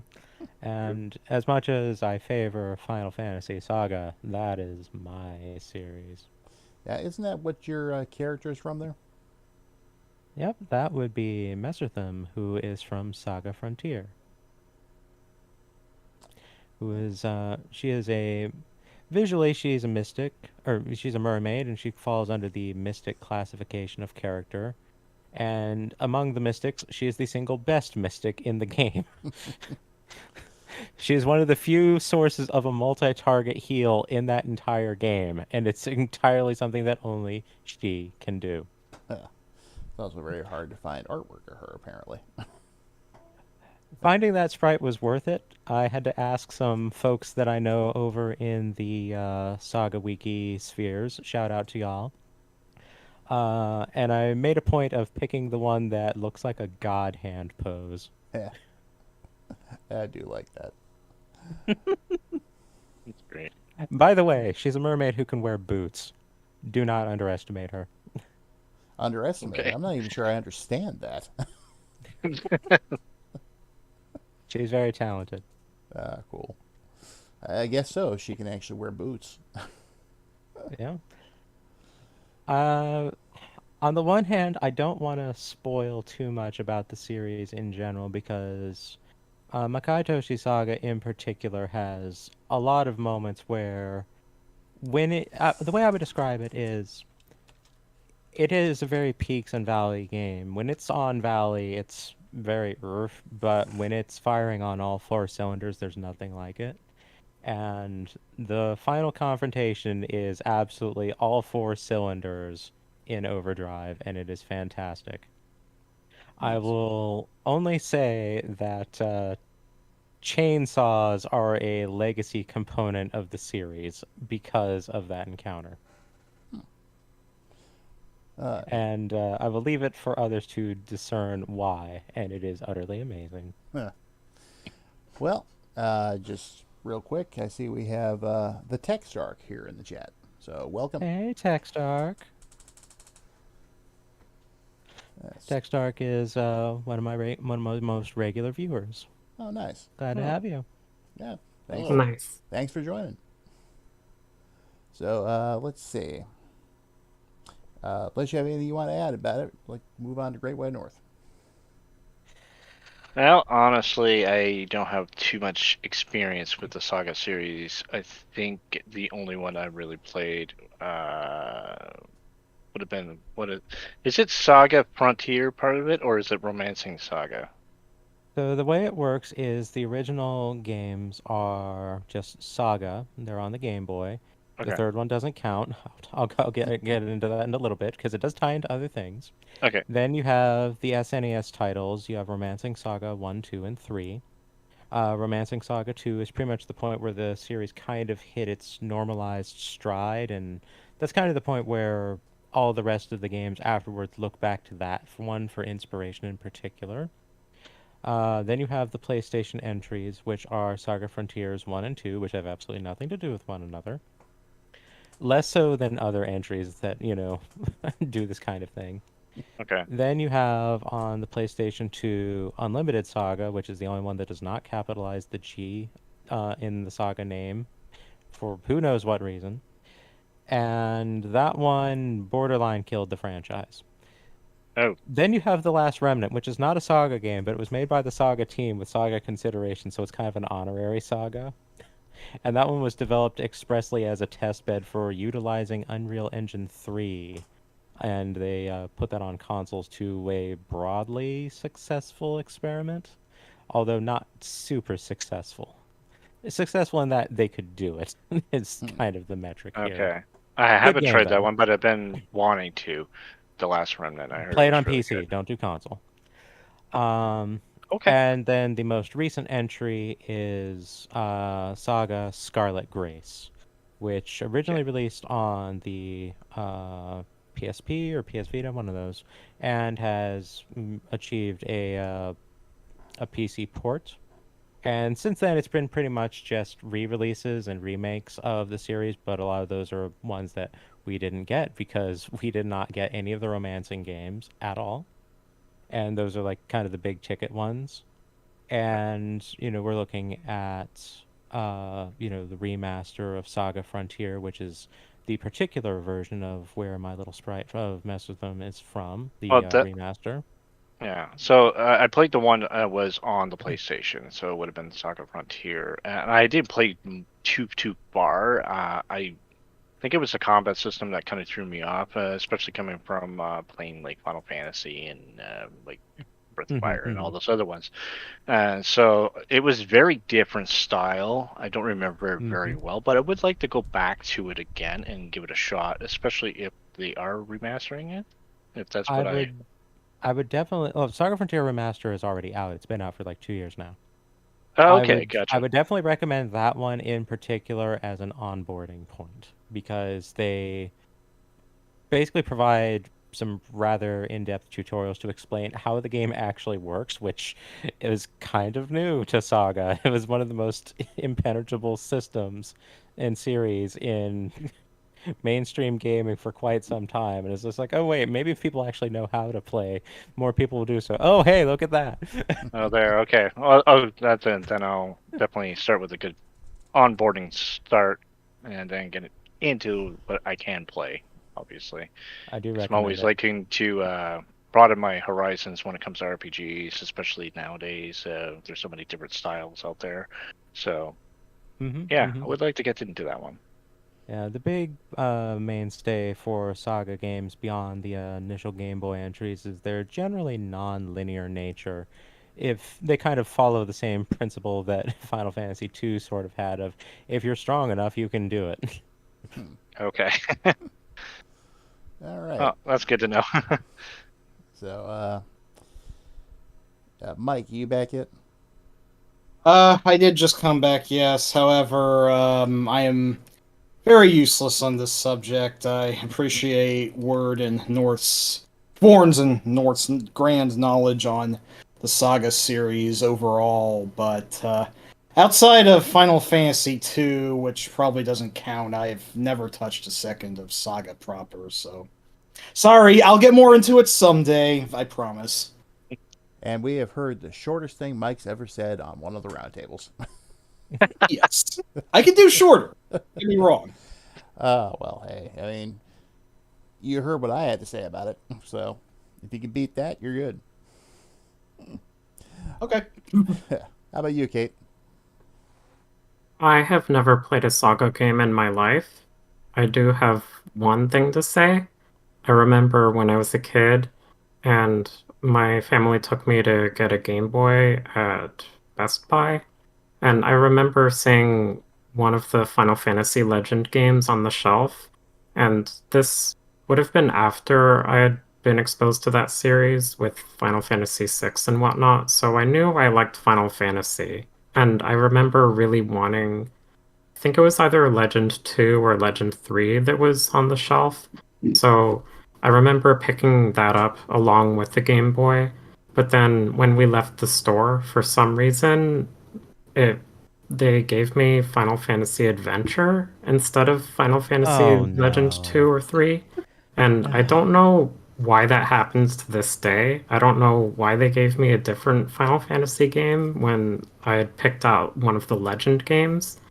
And Final Fantasy Adventure, I tried it and it's pretty cool, but it's a very different thing since that's an entirely different Squaresoft series. That's Mm-hmm. the Mana Yep, series. that's the And first entry of the Mana series. Yep. yeah, so it's not really what I was expecting. Like I'd played Zelda, so I was familiar with the idea of like an action-based game from an overhead perspective where you swing a sword, but that really wasn't what I was looking for from Final Fantasy, so I never got far in it. And yeah, I've never played a Saga game to this day, partly because of that. And Well, I can say that the Game Boy games did get the collection of Saga uh, pack available, so that's a good way of going about it these days. There's also remakes of 2 and 3 for the DS that got fan translated. Those are very good. Nice. Hmm. I do yeah, want to address Saga 3 on Game Boy. That one is kind of sort of not a Saga game. So I mentioned that Akitoshi Kawazu is the series director. That one was not made by him. That was actually made by the recently acquired office in Osaka, which was, we needed to give them something to do. All right. While Kawazu is working on Romancing Saga, why don't we have these folks make another Game Boy Saga entry? And so this is the first time that we see Ryuji Sasai, champion of butt rock on utterly mid games, working for Square. And Saga 3 on its own is fine enough as a game, but it's not really a Saga game. The way I've always liked to describe it is it's not a Saga game, it's a Final Fantasy Legend game. Some people do prefer it to the Saga games in general because they are a much more traditional RPG fare of actually acquiring experience points from combat and gaining levels, which are not things that the series does in general, but for some people it works. But there's things about it that just kind of look off in a lot of respects. Like the sprites look the same but don't work quite right. The music is not being composed by Kenji Ito, who is the series' primary composer after the initial entry of Makai Toshi Saga, which was scored by Uematsu in its entirety. And it basically it just kind of feels like off-brand Saga. So it's like it's entirely fine as a game on its own, but it's just not Saga. So Then you have the remake on the DS, which is called Heroes of Light and Shadow. Oh, no. Heroes of Time and Space. I'm confusing that with a Fire Emblem game. Excuse me. And that one turns it into one of the best entries in the series. But boy, howdy, that involves getting into emulation and fan trans patches for that kind of thing on the Jeez. DS. so Worth it though. I guess that's the eternal question: is when is a Saga game not a Saga game? Apparently, when it's Saga 3. Yeah, pretty much. So, all right. Well, that was definitely very interesting. I know more about Saga now than I did when we started talking about it. One Definitely. final point: the Yeah. Osaka branch are the folks who made Mystic Quest, and that's the link there. Ah, okay. Yeah. Okay. That was their next project. All right. So let's move on to something which, well, let's talk about Mother. No Mother, children I not can to ramble walk on my about way. forever. Wrong Mother. I feel like Mike, someone you else know should this. should open this one up. I'm being a dunk. Well, you know what? If you don't want to open this one up, then we can go ahead and Just for the sake of someone else getting a chance. Well, let's see. Okay. Since he plays Okay. this, I know he's played the games, and I'm ready to take another nap. Let's go to Mike. Boing! Oh, yeah. It's maybe not the most original choice, but Mother 2, translated to the West as Earthbound, is my favorite RPG of all time.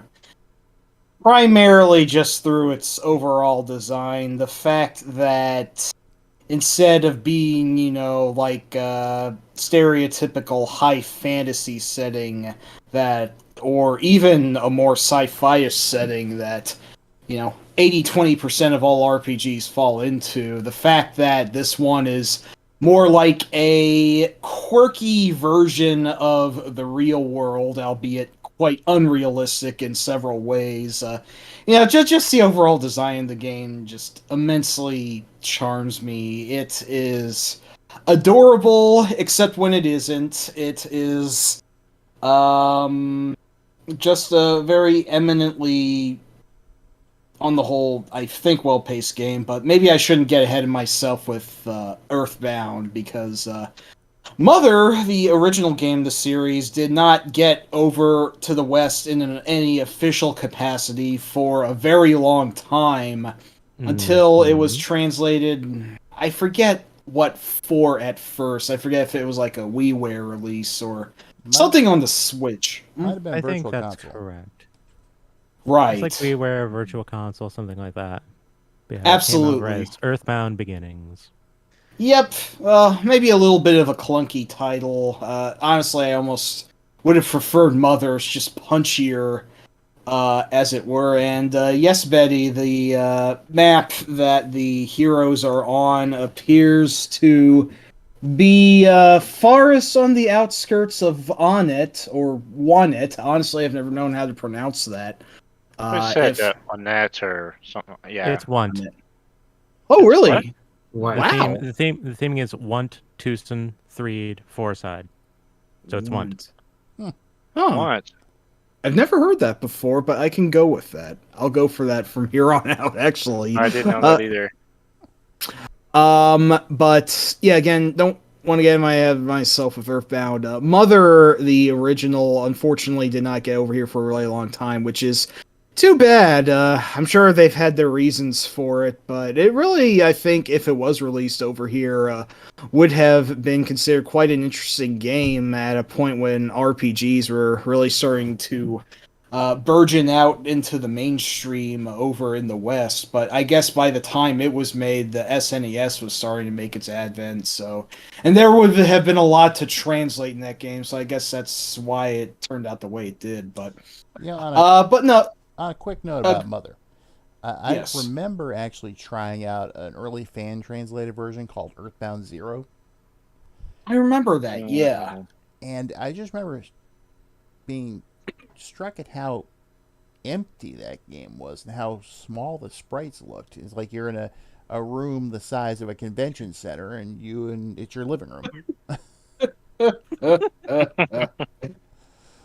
Yeah. Oh, hey, Eugene. What up? yeah, Eugene, welcome aboard. Yeah. The scale of the game is certainly off. Sure.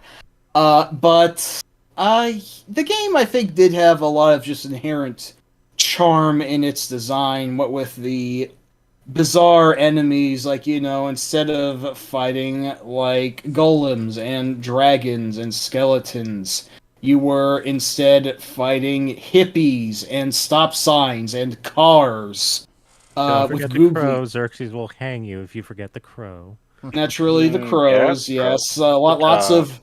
lots of mad animals want a piece of you, and then things get a bit more serious. Spoilers later of robots and aliens, but nonetheless, the overall offbeatness of Mother has primarily been its carrying point, because the gameplay is mostly just Dragon Quest, for better or worse. Honestly, I appreciate the simplicity of battles for what they are, but yeah, I guess the combat, for some people, they wish it was a little spicier, and I can understand that.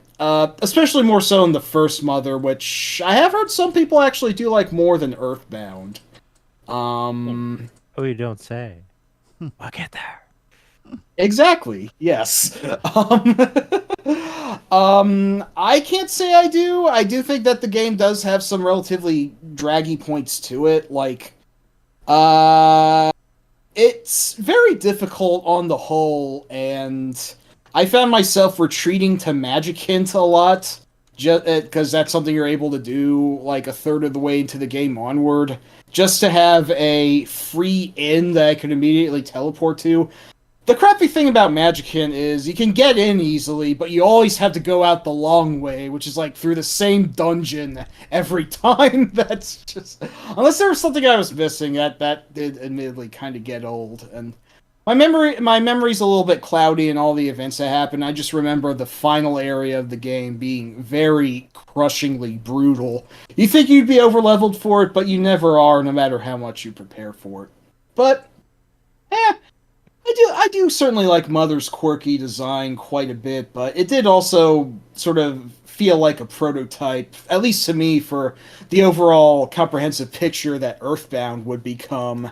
And I guess you could say that Earthbound really, for those who have played Mother, that Earthbound really just is Mother with a much nicer coat of paint on it, but it does also just feel like kind of a overall richer game. Like, for the most part, it's less brutal, except for the infamous pathway to Tucson and those fucking trees. Jesus Christ.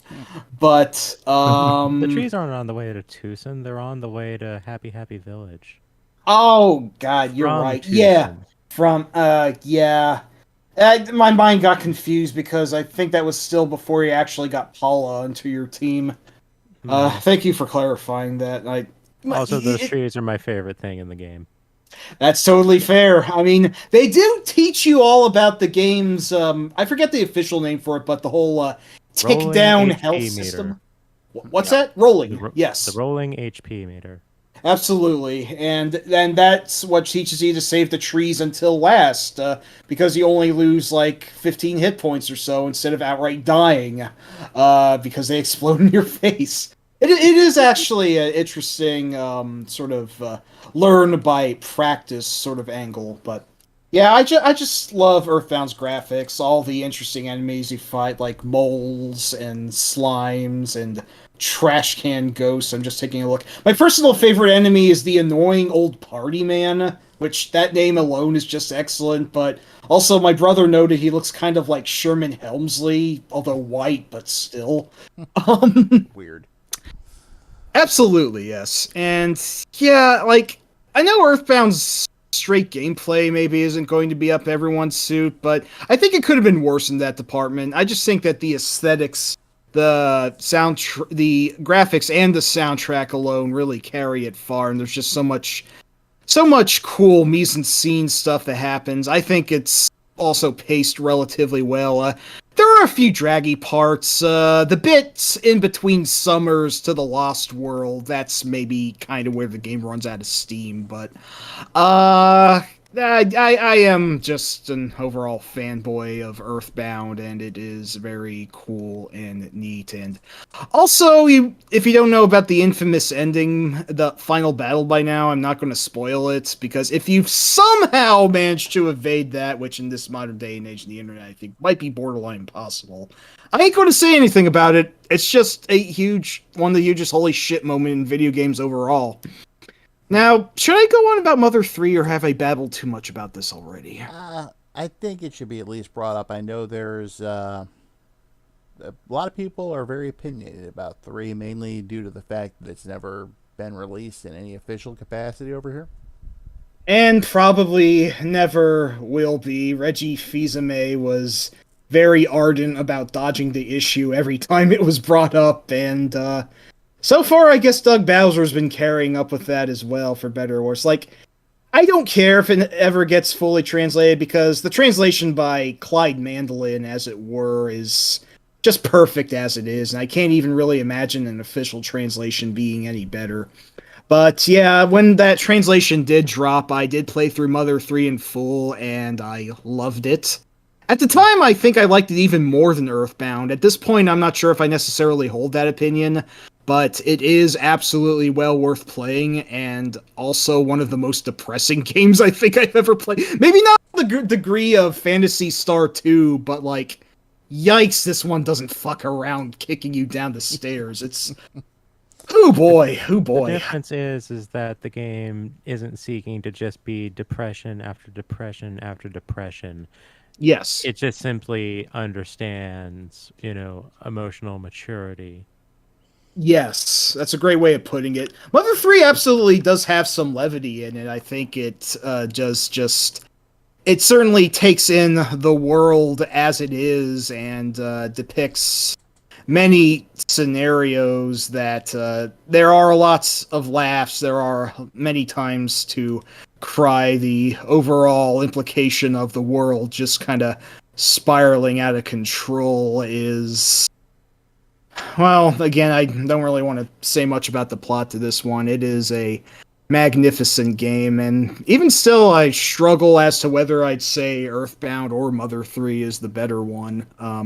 There are probably some people who would even say that the first Mother is the best, and I could see that too. I personally wouldn't be on board with that, but it's just a really, really solid freaking trilogy overall. Yeah, and also Mr. Saturn is adorable, so there's that. And that was the final game in the series, right? Yes, Yeah. I'm pretty unless I donked my head on something to erase that part of my memory, there's never been another Mother game since then. There has been an attempted fan game called Mother 4, but because I'll get into Nintendo that. has some of the strongest lawyers ever, they very obviously had to change that. I'll get into that one in due time. Yes. I'd like... yeah, I forget exactly how the development of that turned out, so I'd like to hear what you have to say about it, but I think that's all I have to set up Mother on the whole, and yeah, I love it. Side note, I think for future roundtables, I'm gonna go ahead and track down a gong sound effect I can play, like reminiscent of the old Gong Show from the '70s. And every time you go too long, I'm just gonna hit the gong button.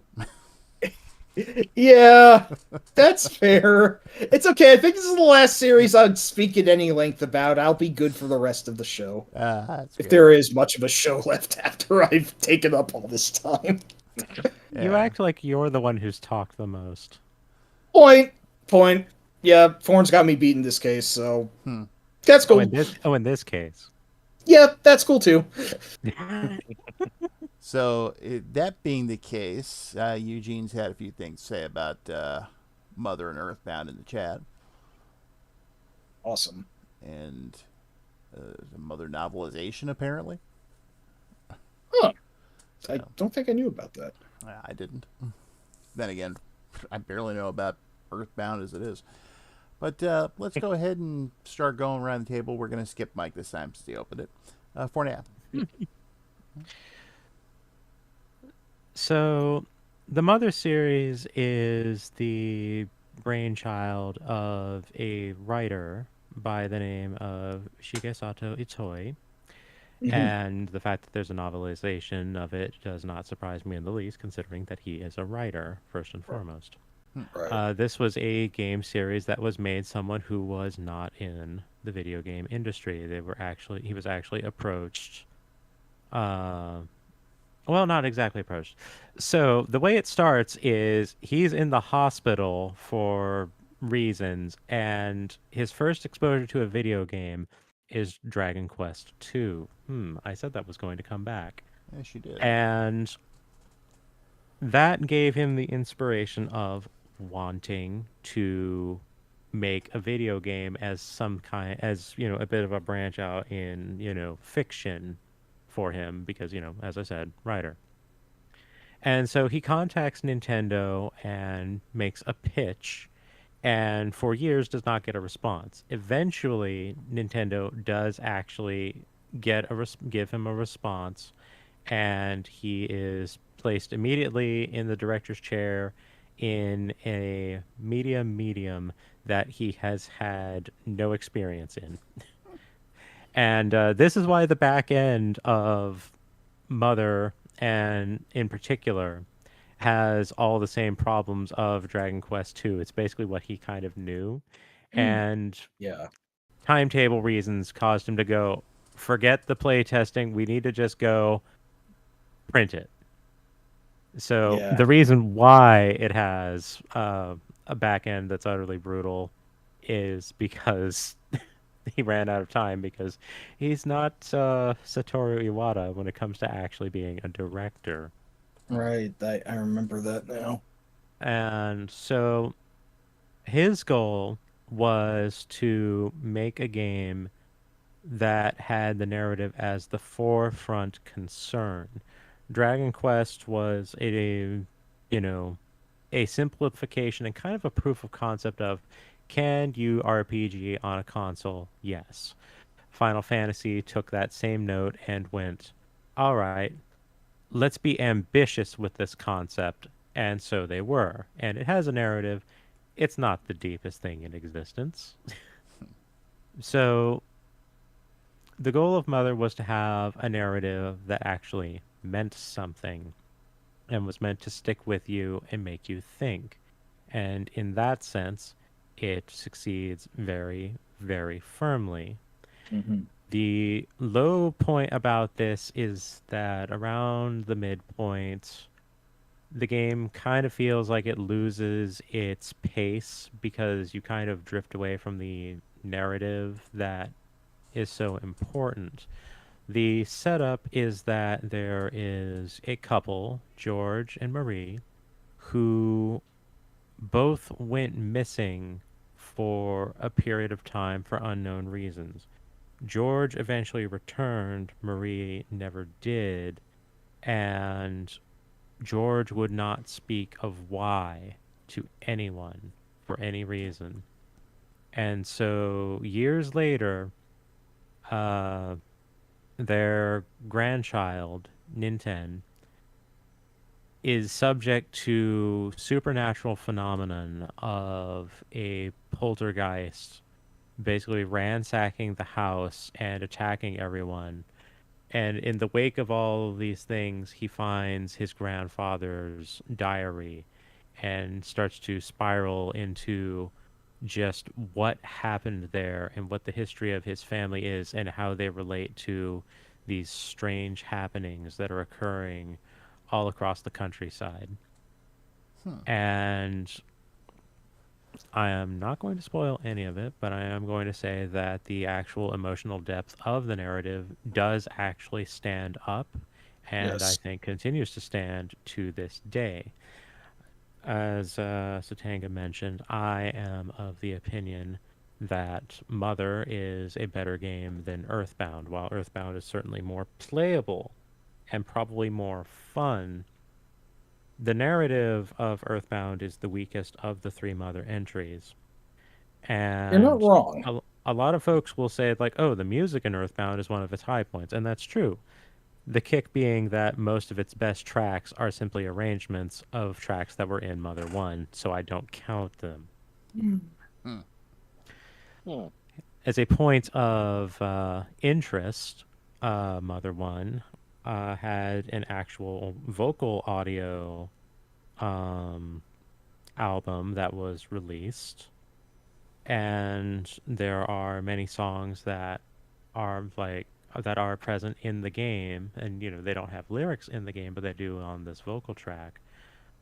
Of particular note is the song Eight Melodies, which was actually performed by, oh, what was it called precisely? Oh, I don't remember exactly the name of it, but basically a children's choir group that dates back to the year 500 AD, and they performed this song for this album. So, I don't know how many games out there can make a claim that an organization that old contributed to the music. That's a good question. It is, isn't it? So, Um, Mother 3, skipping ahead because I feel that Satenka covered Mother 2 fine enough, Thank you. is pretty much the point where the series goes back to being a very firmly emotionally mature series, whereas Mother 2 was some goofy fun that kind of goes sideways in weirdness and darkness at points in more psychological manners. They're all kind of set piecey and don't really have any like personal impact, whereas Mother 3 is more about this is your family, this is your culture, this is your society, this is what happens when an outside influence makes its presence upon them, and how your life changes as a result. And the music in that one is just about all original. It incorporates the music into the game mechanics. Oh yes. Yeah, I forgot to mention And the rhythm fight mhm. system to it, which definitely gives the combat a lot more, a good deal more dimension than the relatively humdrum DQS combat of the first two games. So, yeah. Mm-hmm. So Mother 3 is definitely a game that I strongly recommend. As for the fact that we're not getting a localization, it has a lot of subject matter and content within it that on a good day would probably be, a controversy minefield. And I will go with the easy one before I go into the complex one. Animal cruelty is a major theme of the game, oh yeah, that's a good point. Hmm. and that's something that is going to be, you know, something that would make a lot of people very uncomfortable on a good day. And then you get to a collection of characters that have an unfortunate title applied to them. The characters Yeah, themselves are I know. fantastic. They're one of the best parts of the game. The naming is pretty much down to, you know, a Japanese person came up with the name and didn't really realize the implications of it. Yeah, it is. They're known as the Magypsies, which Yep. yeah, gypsy being a slur for the Roma people, which I'm fairly confident that Itoi was not aware of at the time. Um, but they are very clearly supposed to be representative of trans individuals, Yeah. and on the surface, you would look at them and very easily come to the conclusion of these are, I think the word is Okama stereotypes. They're very, very unflattering stereotype in their immediate presentation. But if you actually take the time to pay attention to them and get to know them, you realize that they're all fascinating individuals that are their own wonderful characters, and they are far more comprehensive of what's going on than anyone else, and they're entirely willing to, share what they know in their own, strange, magnificent manner. And there's actually a point in the game where one of them will follow you around a little bit, and you can talk to the townsfolk. And the townsfolk have already been pretty well established by this point. And that kind of changes your perspective on a lot of the townsfolk, because some of them will see this individual following you, and some of them will respond as you expect them to. Others will respond in a manner that you don't expect them to. Some of them that you expect to be kind will be kind. Some of them you expect to be kind will not. Some of them that you expect to be rude will actually be very accepting, and some people that are assholes are just assholes, as it turns out. And so the fact that it's not simply just, cheap decoration of like, oh, hey, look what we have, or, look at these freaks or anything. It's actually a very clear examination of the matter. And Itoi has, gone on record as saying that, he's friends with a lot of folks, who this would be representative of. Yeah. It's very clear that, it comes from a place of sincerity, even if, not every, note landed exactly the way that, that has aged well. But, between those 2 points there and, other points that get very, very heavy in their emotional themes, it's not a surprise that they're not going to be getting an official translation for it, which I feel folks mostly will, bemoan as sort of a feeling of a lack of validation, given how important it is in influence on other games. Toby Fox of Undertale has very clearly pointed at it as his chief inspiration for why he made Undertale, and what's led to Deltarune and all those other kinds of things.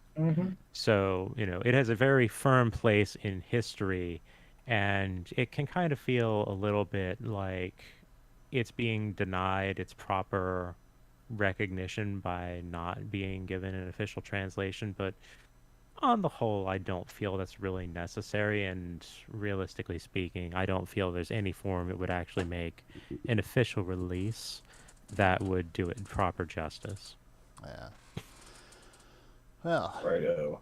yeah, it's more about Mother 3 than I ever knew, I can tell you that. Same here.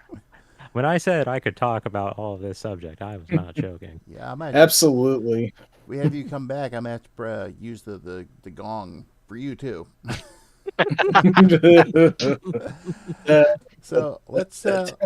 Will you be compelled to use it because you might be just a little too interested? Well, yeah, it was very fascinating on what you were talking about. So yeah, she's got the confidence. What can I say? Oh, speaking of Great White North, what do you have to say about Mother?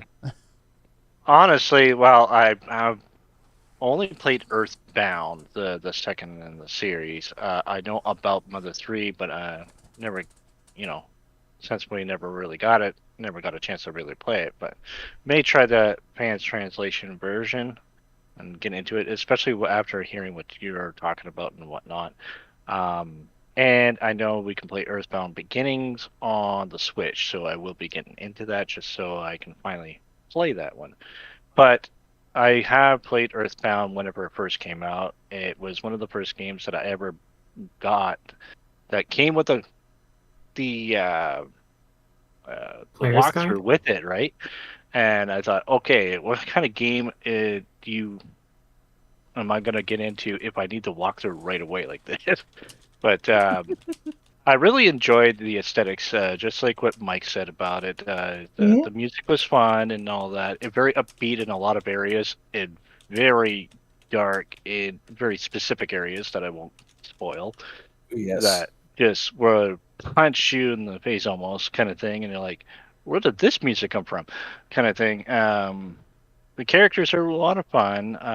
May not be the craziest, deepest story in the world, but I thought it was very different from what I was playing. A lot of, those fantasy adventures mixed with sci-fi, but this time it's like playing, you know, in a modern setting, so to speak. And I like some of the quirkiness of the game, such as meeting the guys that look like the Blues Brothers and things like that. And yeah, it Runway was 5, of course. exactly. It was just a lot of fun. I like the places that you can go to and how the characters meet and all that. And it was just a very fun experience. And I had no idea of the deepness that the story should have had, like from Earthbound 1 and Mother 3, especially since the creator of the game is actually a writer. I did not know that until tonight. So Cool. I'm very happy to hear more about the true beginnings of the game, and makes me want to play it from the first game and then find a way to play the third one. It's And I know a absolutely. little bit about the fan game that could have been. I did watch a documentary ish on that, which is too bad we never got. So that's my 2 cents on Earthbound. I would say if you're gonna try Earthbound, try any of them from what I've been hearing today. So I would not recommend number 3 as your first. probably not, considering it seems that the themes of it is At the a little very darker. least, play Mother 2. I'd recommend play 1 and 2 in that order, but at the very least, play 2. Yeah. Absolutely. I definitely finished 2 though, so I know that one very well. Indeed. And before we get to Kate, just want to welcome Nano Drive into the chat. Yay, Nana. Hey, Nano. Yo. She's Hello. awesome. She is very cool, yes. Excellent. So, Kate, you're up. I don't really have much to add that hasn't already been covered. I have only played Earthbound. I played through that from start to finish a little over a decade ago now, and yeah, I really like it a lot. It's the kind of game that I definitely heard a lot of people praise before I got to it myself, so I wasn't sure whether it would live up to the hype or not. But when I played through it, I think it not only met, but it exceeded the hype. I Yay. really adored it quite a bit, and I eventually want to play Mother 1 and 3 as well, because I want to see more of what this quirky, fun, sometimes emotionally wrenching series has to offer. Absolutely. It's a journey really worth taking, I assure you. We assure you. Absolutely. Wow. Definitely. Cool. All right. I would like to throw out one more point, if I may. Yeah, go ahead. It's a quick one. Mhm. Shigesato Itoi's development crew was known as Ape. And Okay. Ape got some assistance from HAL Laboratory and eventual Nintendo president Satoru Iwata when it came time to actually work on Earthbound. They went from like 2 years behind schedule to, all right, we're starting over from scratch, and it's done in 6 months, and it doesn't feel rushed. A little That's bit of a amazing. contribution to the genius that was Iwata, and I salute him every time I speak his name, Huh. even if you can't see it. And Ape went on to become Creatures Inc., aka the folks who do Pokemon. Huh. That is true. Yes. That is something I did When not. Mother 3 was made, they went back to Creatures, and for old time's sake, they went with their old logo and called themselves Ape instead of Creatures Inc. That's so cool. Cute. Nice. I knew this was going to be a long one because there is so much here, and we have so many dedicated RPG fans here. But we, Somewhat on my case. well, like I said, I'm kind of out of my element for the most part. But Cool. we are going to have to wrap things up. So I want to cover one more quick series. I know there was more than 2 entries in it, but I don't know what they were off the top of my head. I'm just familiar with the 2 main ones. As far as the rest of them, because there's plenty of other games, we should definitely go into it at a point in the future. So we'll do a sequel to this stream at some point. Like Fire Emblem, Breath of Fire, Grandia, Shining Force, and maybe even Chrono Trigger. Who knows? But Fire Emblem is what my avatar is from. yeah. So sorry we couldn't touch on I'm that. sorry, one I tonight. talk too much. It's all right. Yeah, it Maybe in a sequel series, like you said. it I would gives, love to know more about Fire Emblem. gives me a chance to do another stream, so I can, especially since Betty took the time to make this very nice background for us. Again, thank you so much, Betty. Very, awesome. very good work. Yeah. Love it. Yeah. Indeed. So, I do want to talk about Lunar for a little bit, since this is one I also have a little bit of a nostalgic attachment to. Now, my friend Andre, I met him in high school. At one point, he was always very Nintendo fanboy. Never really played anything, and then he ended up getting interested in the Genesis and bought a Sega CD at one point. Which the place he got it from, when he opened up the the drive, there was actually a copy of Sonic CD sitting in there. Wow, what a bonus. Yep. And that also that was the original model that had all the included games like, Saldies and Sherlock Holmes and the Sega Classics and all that. But he would ask me for suggestions since I knew the console quite a bit. And I was like, well, you can't go wrong with, say, Popful Mail. You can't go wrong with Panic. And you might like this Lunar game here. And so he's like, okay. Takes it home. Starts playing the hell out of it. And loved it so much, he grabbed Eternal Blue as well. And then when the PlayStation versions came out, he got those too. He even pre-ordered Eternal Blue to get that punching bag doll that Work Designs gave away with the second one. Vaguely Oh, boy. remember that, yeah. Yep. So he was a pretty hardcore Lunar fan, and I spent a lot of time over at his place back then watching him play through the Sega CD games. So even though I never played them myself to speak of, although I think I might have via emulation, just got a lot of fond memories of that series. So Nice. let's kick things off then with Forneia.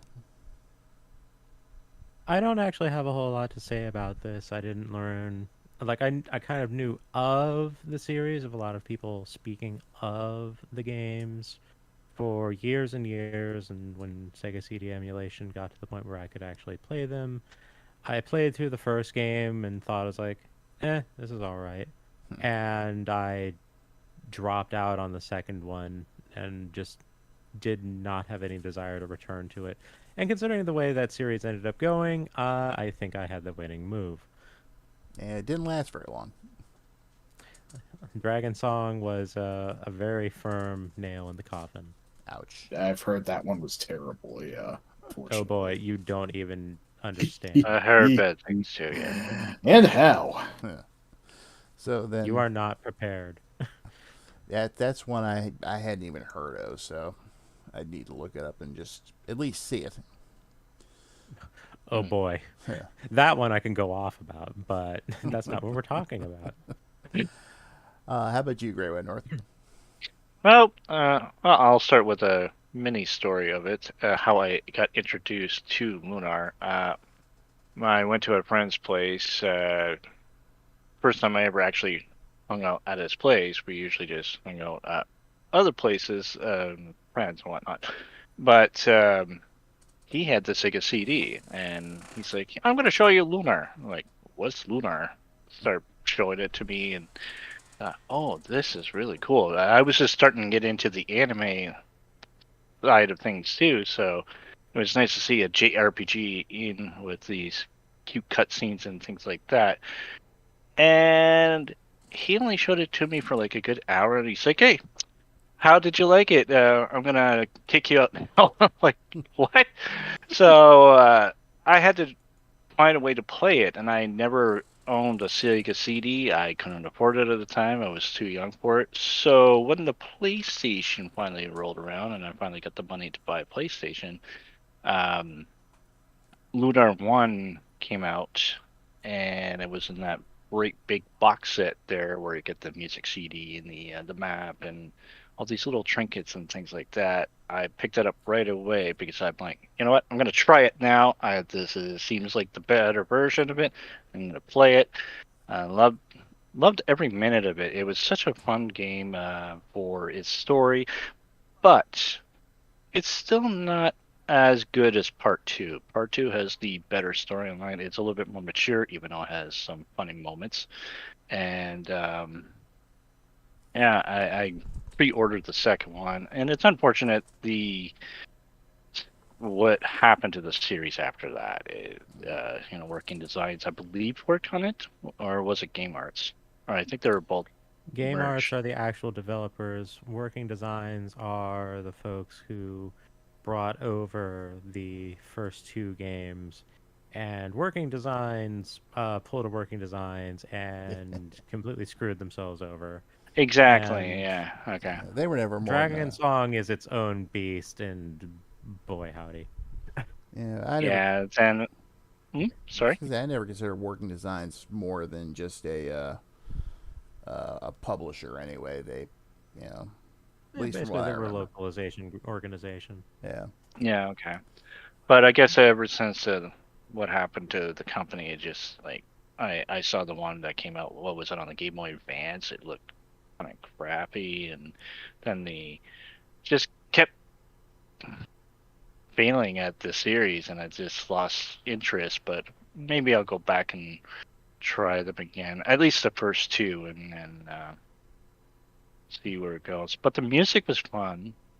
I love the lyrics, the lyrical songs, the actual vocals into it, especially with the first one there that you had the main girl singing on the boat. It was one of the best songs I've ever heard on the PlayStation at the time, anyways. Just for how emotional it was and things like that. So I enjoyed the soundtracks. I still listen to them to this day, but yeah, it's unfortunate what happened to the series, but I still like them. There are better RPGs on the system after a while, but for the JRPG area, I just enjoyed them personally. All right, Mike. How about yourself? Yeah, I Wrong. actually I shut up. I've only dingus. I have only played Lunar the Silver Star Story Complete, which is the PS1 remake of the first game, but Yep. I did actually play it several times back in the day when I could actually afford to play RPGs more than once. And I just really like the aesthetics of the game, steeped in the 90s anime style that it was, and having some very impressive looking creatures, and Noriyuki Iwadare's soundtrack is just fucking immaculate for the game. Just amazing Yep. overall. And I didn't. However, I did forget that for most, if not all times I played through the game, I was actually using a Game Shark to make it easier for me, because Working Design's infamous penchant for artificially inflating the difficulty of the games they translate was quite upfront with the lunar releases in the West, and are a point of controversy even to this day. So far, I understand. I Don't might have had one. Mike, I honestly did not know that. do not even get me Oh. started on how working designs jack up the difficulty on games. They basically broke Silhouette Mirage. They Yes, Hmm. absolutely. screwed over Thunder I'm Force just going 5. to point out.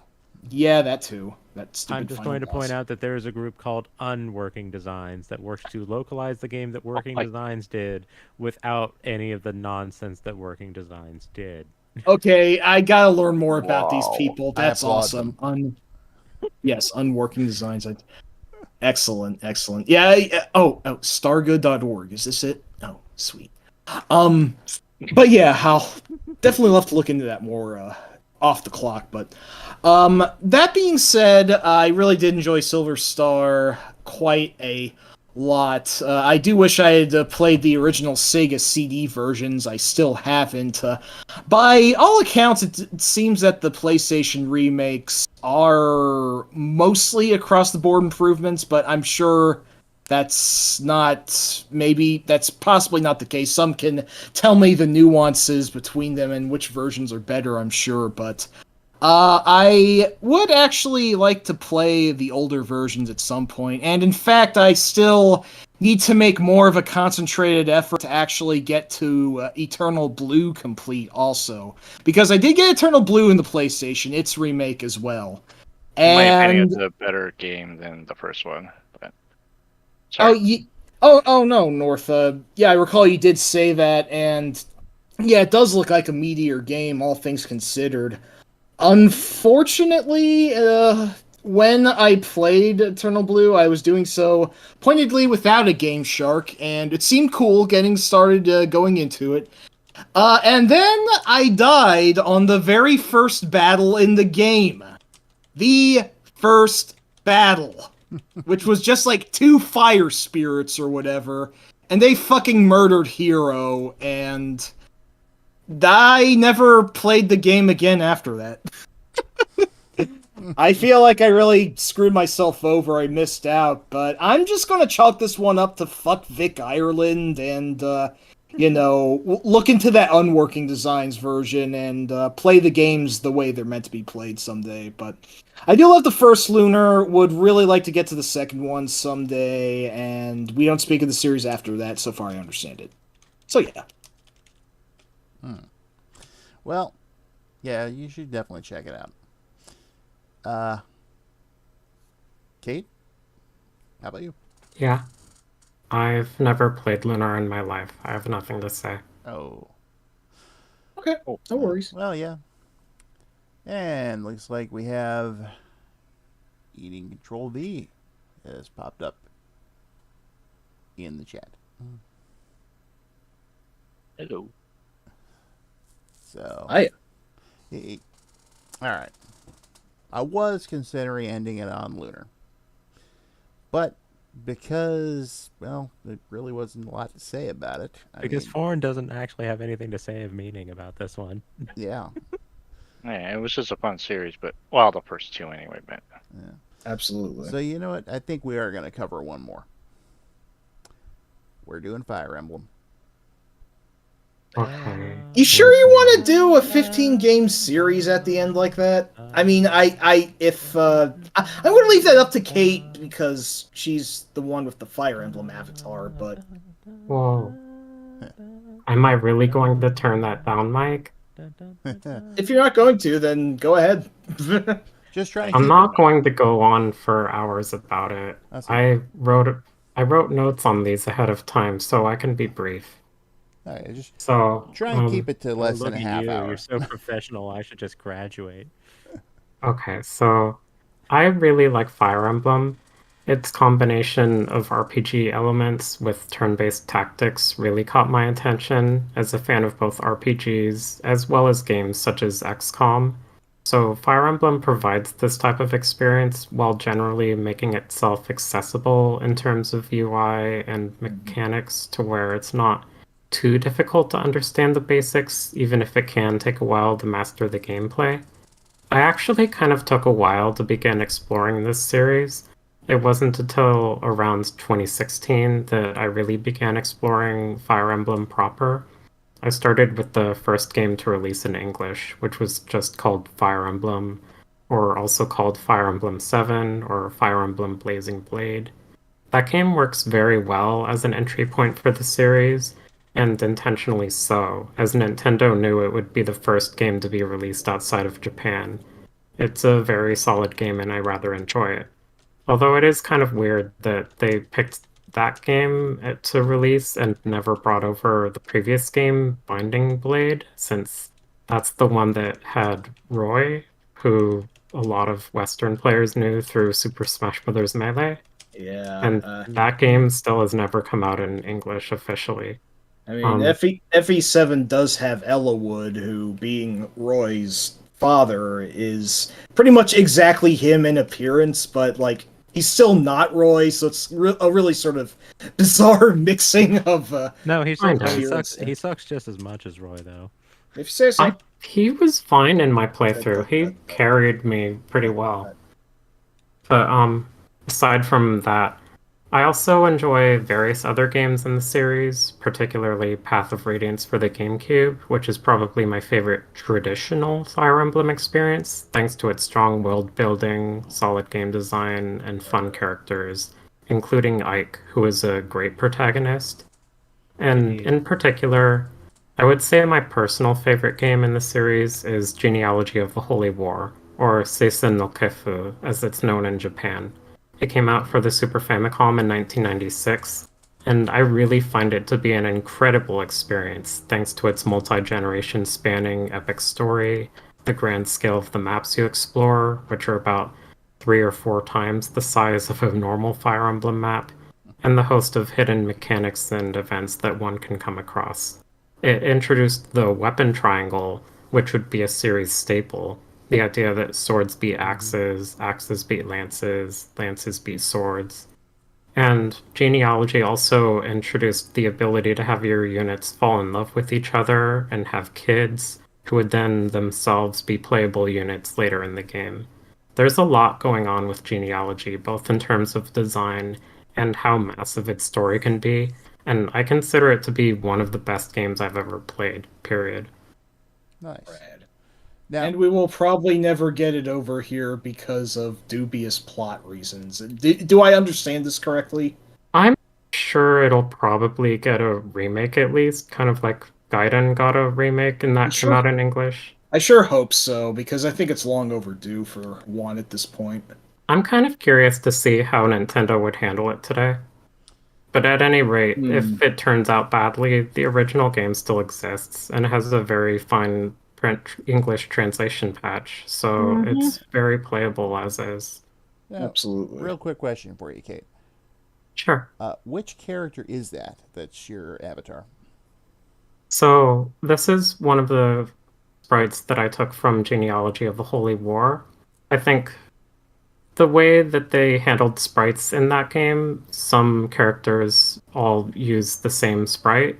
This particular sprite I took for Larce, who is a sword fighter in Gen 2 of that game. And she's basically very similar to her mother, Ira, who was the sword fighter equivalent for Generation 1 in that game. And I think they both use the same sprite, even though Larce is supposed to have shorter hair, but she still uses the same sprite in combat. And both she and her mother, Ira, were some of the strongest units in my playthrough of the game. They both carried for me. Basically, if I sent her to attack an enemy, that enemy would be deleted. There was no question about that. They absolutely destroy everything. They're great. Nice.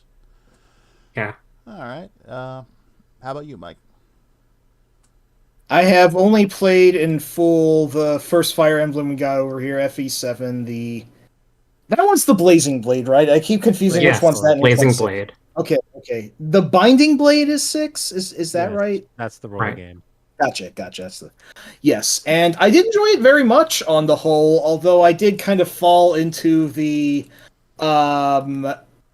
very normal fallacy that is easy to fall into with Fire Emblem, on the belief that I have to absolutely preserve every single party member, restart if just one single person dies, and that is frowned upon by, more harder edge purists of the series. I do that. Okay, well, that's fair then. I Wow. think a lot of people do. It's only like the real jerks who would harass other people for not wanting to do that. But in retrospect, I kind of wish in a few cases, in a few maps, I remember this one like really foggy town one that I had to redo like 6 or 8 times. That was Oh just yeah, really the driving fog me of batty. war. Yeah, the fog, righto, and it had a pretty vicious boss unit Bring in that stage, torches. as I remember. Torches Yes, and torch staves. absolutely. But no, I did end up beating the game and really enjoying it on the whole. My personal favorite unit were the dancers, who do not attack but draw every enemy's attention and just dodge their attacks. They are amazing tanks, and I don't think they've ever been hit once for as long as I played the game. I'm sure they can be hit, but I just got really lucky. The apparently. idea of using Ninian as a tank is really fucking funny to me. I know, Oh my right? gosh. I was probably using That's Ninian not the what you're supposed to do. The purpose Oh of them is my. to give other people extra turns or give them power-ups. Well, They're not tanks. my- That's technically an AI exploit you pulled off there. my way still works. So I'm not saying you're wrong. I'm just saying you're wrong. It was really fun to say the least. Now, I wish I would have let one of my Pegasus Knights die, Fiorina, because she was just so fragile, and I hated that the I had. strongest peg knight. Florina is awesome. How dare you? She wasn't working for me. She died way too often. She was like the cause for me restarting half of my goddamn games. Play better, Mike. Gosh. Fuck you. that's Yeah, still Mike, play issue. better. Fight me. You issue. haven't even played one. Just get better. Oh, Oh, what am I saying? Song's gonna hit you all for this. She's very protective of me. But overall, I really did enjoy FE7, and I really should get on to playing more games in the series. Genealogy has looked interesting. Path of Radiance has looked interesting. I actually do own Path of Radiance, but my GameCube's been inactive for a while, but I'll probably find some way to play that also. I know that Fire Emblem landed at first with a fair deal of impact on the GBA, but it was kind of flagging for several years in the West until, for better or worse, Fire Emblem Awakening on the 3DS really gave the series a shot in the arm, but it did also kind of change the face of the series in some ways that I feel that, from what I gather, some fans did not like. But again, FE7's the only one I really played. I'm still relatively a greenhorn to FE on the whole, but I absolutely do respect its success and that it has become as a forefront of Nintendo's current sales market the way that it has. And I know that some people always bitch about there being too many Fire Emblemers in Smash, but shrug, it is what it is. I got the Belmonts in there, I can't complain. So The series has kind of become basically a choose your waifu kind of thing. yeah, and that's the not factor. I don't really care that much for that. Yeah, that's I don't want to say that they got too anime, too Persona-y, if you will. The series that's has always kind been of the anime, impression. Satenga. I mean, Yeah. but It also had fuck. supports before Persona existed. So any of those exactly. Persona 5 idiots that are saying Yeah. Fire Emblem is ripping off Persona 5 in particular are just damn wrong. That is not a series we're going to be covering right now. I'd love to talk about real Shin Megami Tensei. We obviously don't have enough time for that, but no Persona today. Sorry. just wait till the sequel. Yeah, there you go. And so, how about you, Great White North? Honestly, I never played a Fire Emblem game. I just know about it being kind of a tactical RPG. From what I've seen, anyways. My girlfriend is huge into the series. She keeps wanting me to play it. I just don't know where to start. Also I've on heard of it. FE7 like I did. Oh well, there. I've heard about the permadeath idea. So if you Hmm. lose your character, if you want to keep that character, you have to basically restart. That's what I've heard of some of the games, and I'm very curious about it, and I've been wanting to try it.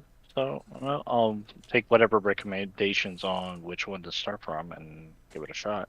Just so you know, in the later games, permadeath is optional, so you don't have to deal with it there. I Yep, think the first game in English that has permadeath, like that lets you turn it off, is Awakening on the 3DS. correct. Okay. I I mean, think it doesn't Heroes of bother Light and me Shadow though, did but it first, but we didn't get that one. Hmm. okay. Mhm.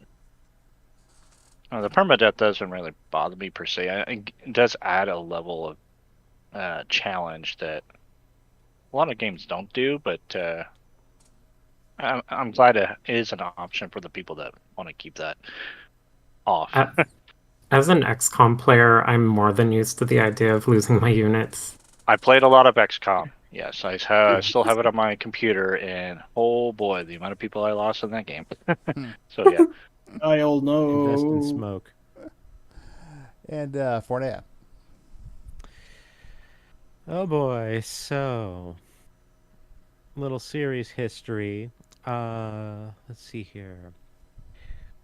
So the original Fire Emblem was the second major project, if I recall correctly, of developer Intelligent Systems. The first one being Famicom Wars, which went on to form the Nintendo Wars series that we are familiar with in the West as Advance Wars. Mhm. And Advance Wars 1 and 2 are getting a remake that are coming out. So, At long last, jeez. like, I think it was Tuesday, something like that. Next week, I think.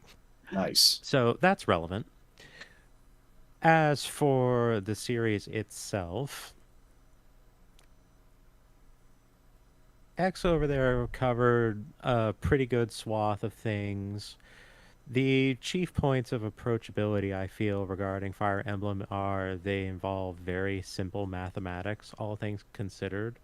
Everything is pretty much additive and subtractive, and it's like, okay, if you understand, how this works and how this works, you can just kind of like look at the numbers, the very simple small numbers, and go, okay, I know exactly how this is going to play out or could potentially play out. So you can make your decisions very easily, very quickly, without having to bog down and be like, well, I have to consider this, and this, and I'll do this, and then you go, huh, and then your opponent goes, aha, you didn't consider this one over here, Sonny Jim, and then you lose a character.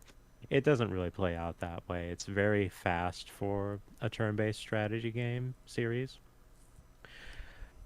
My first entry to like play, quote unquote, was one of the titles that we didn't get over here in Japanese. I think the one that I put the most time into was Genealogy. The first one I actually played in English was, in fact, Blazing Sword, which, in retrospect, is one of the weaker entries in the series, I feel, honestly. Uh, my favor instead falls with Sacred Stones, which was the eighth game, the one that came out immediately afterwards. And I've actually found a lot of favor in Echoes, which is a remake of Gaiden, the second game, which Sacred Stones took a lot from. The very original game is very resemblant in the manner that most of the games in the series play. You have, a map by map progression with characters that you roll with, and, whatever happens in the maps is what happens, and there's not really a whole lot outside of that other than, some occasional bits and bobs here and there.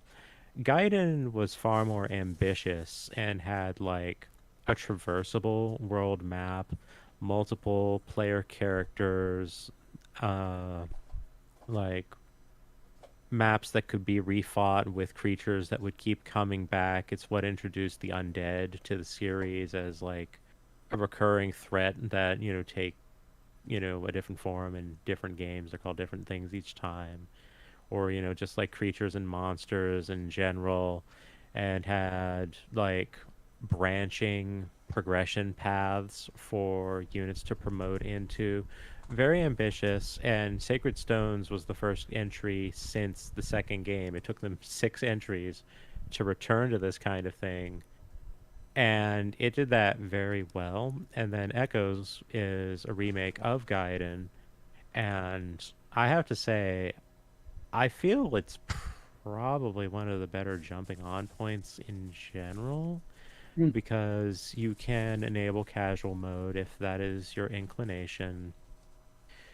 And there's enough forgivability, but also, you know, the game will also not, shy away from throwing a curveball or a challenge your way that is, easy enough to overcome if you actually think about it or have prepared adequately.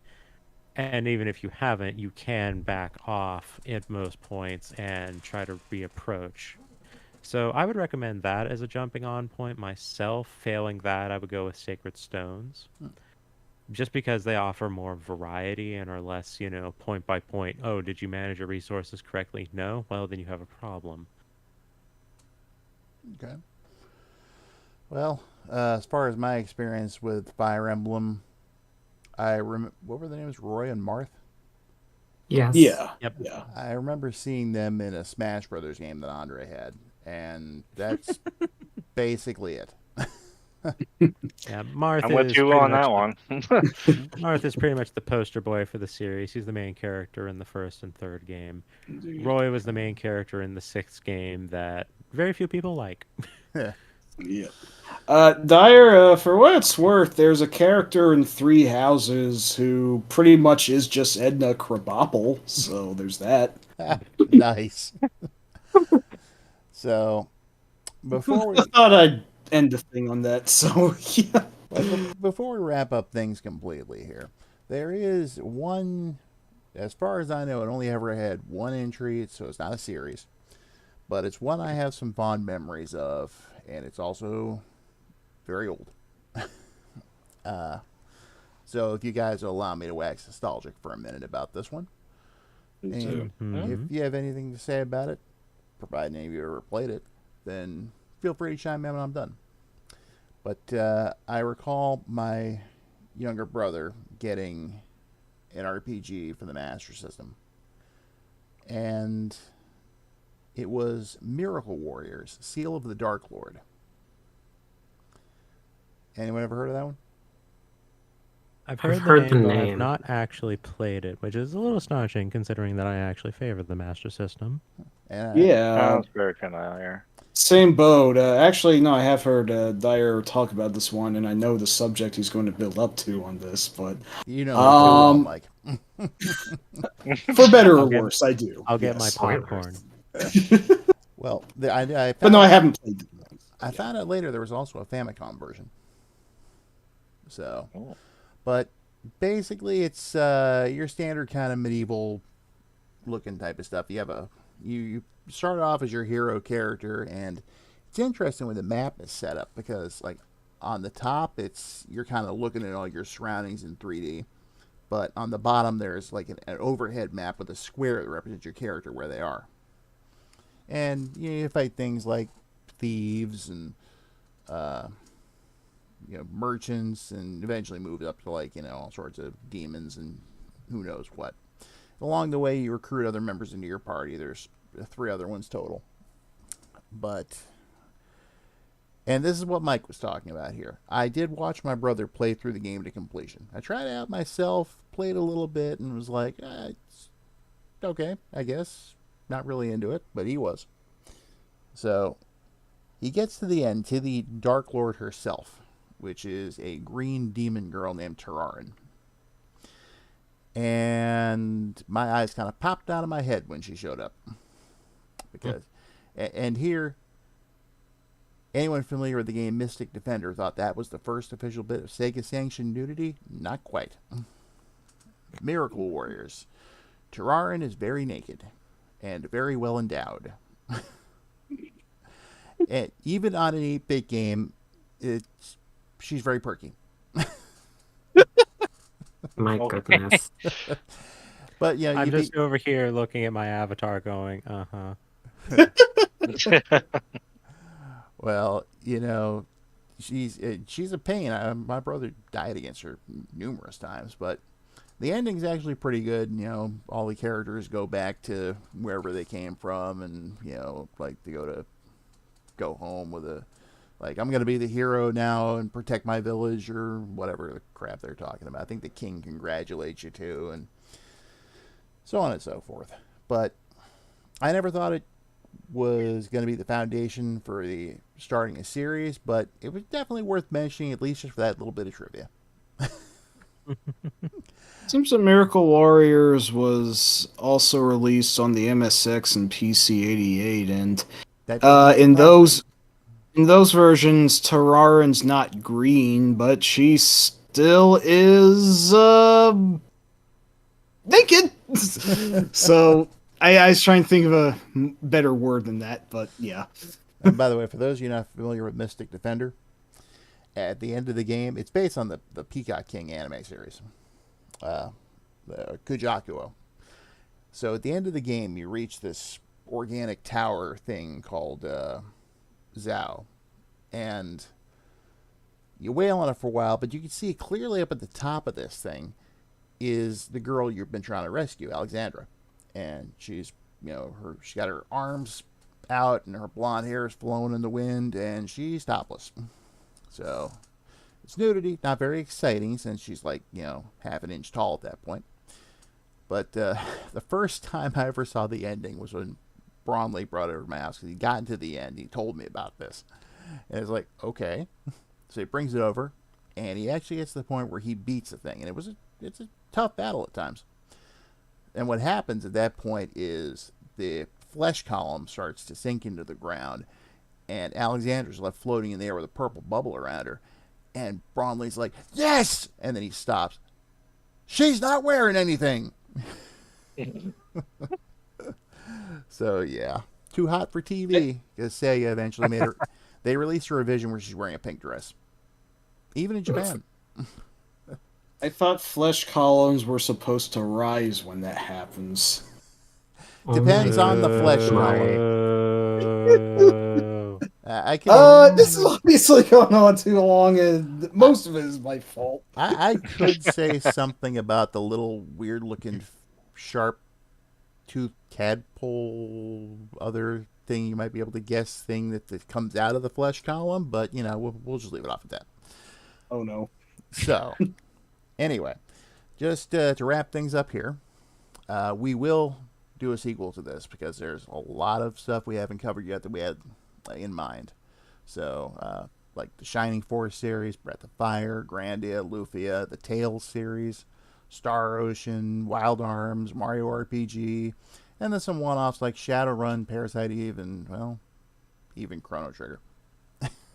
Well, but if we do talk about Chrono Trigger, we'll also get to discuss Chrono Cross, so there is that. Yeah, so we'll have to work on the order in which we want to do them next time. Absolutely. This won't happen for a little while yet.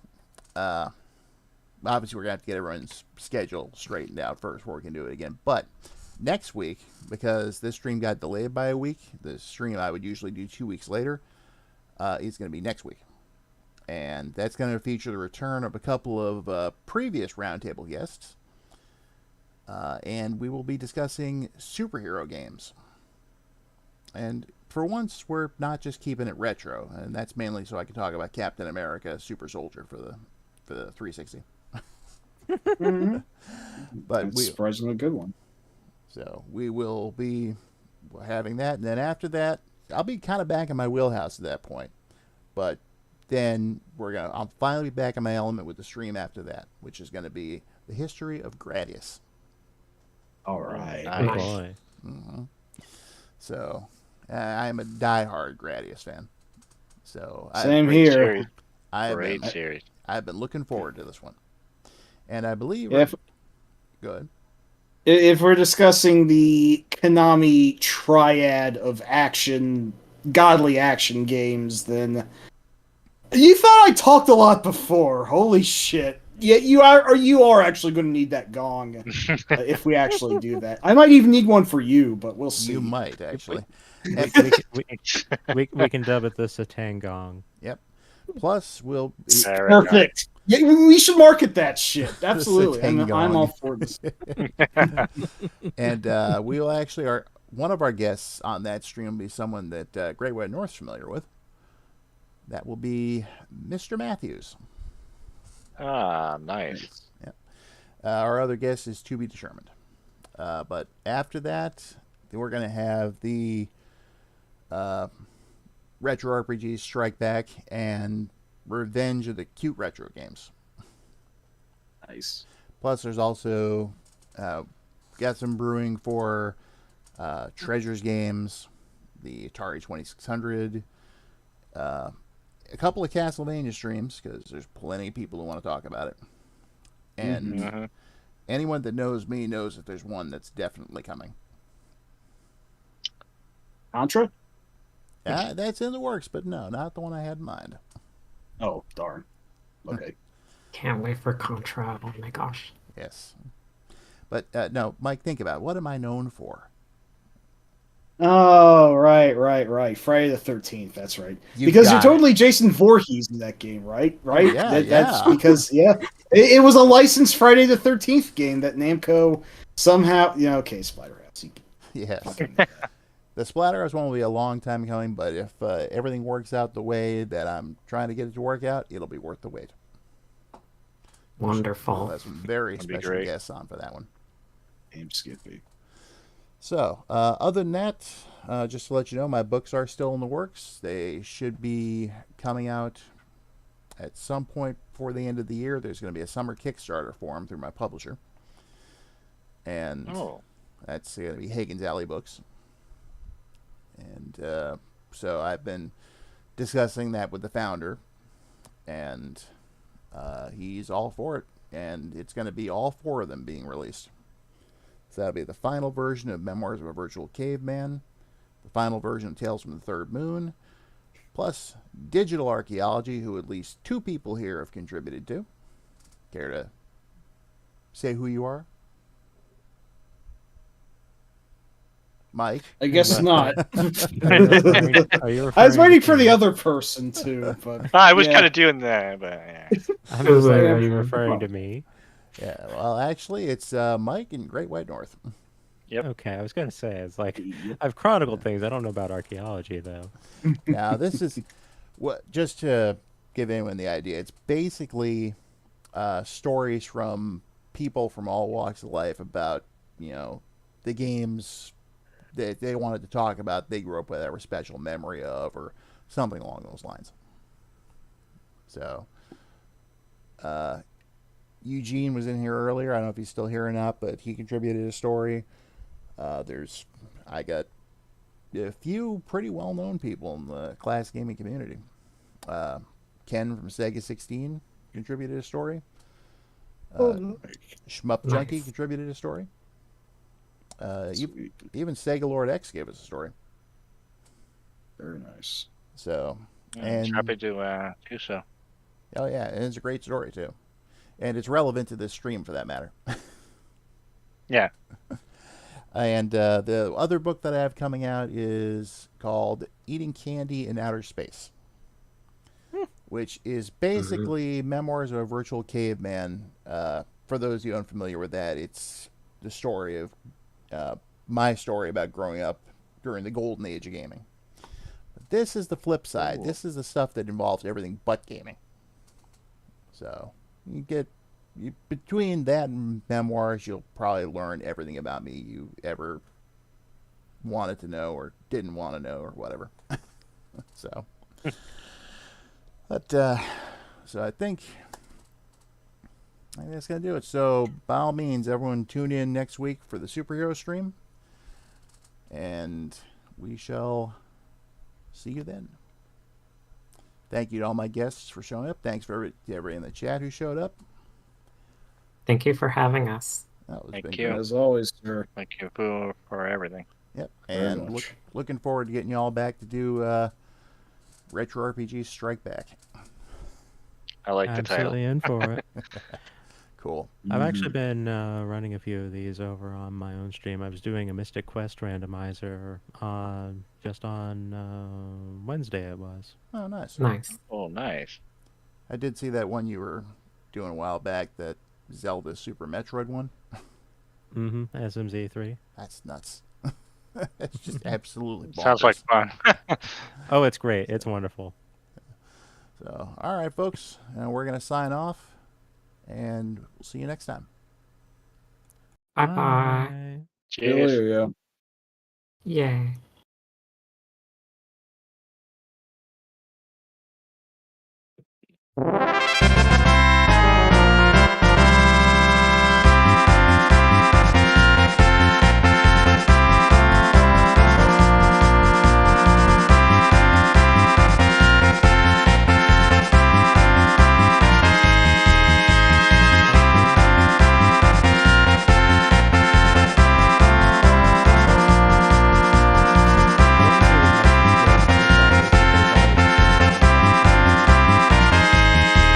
Even that did me in this case. So, But it was very fascinating what you were talking about and all that, especially some of the stuff I didn't know about. And yeah, you really know your shit in this case. Very impressive. Thank you. really appreciate I it. was Actually. I was actually like feeling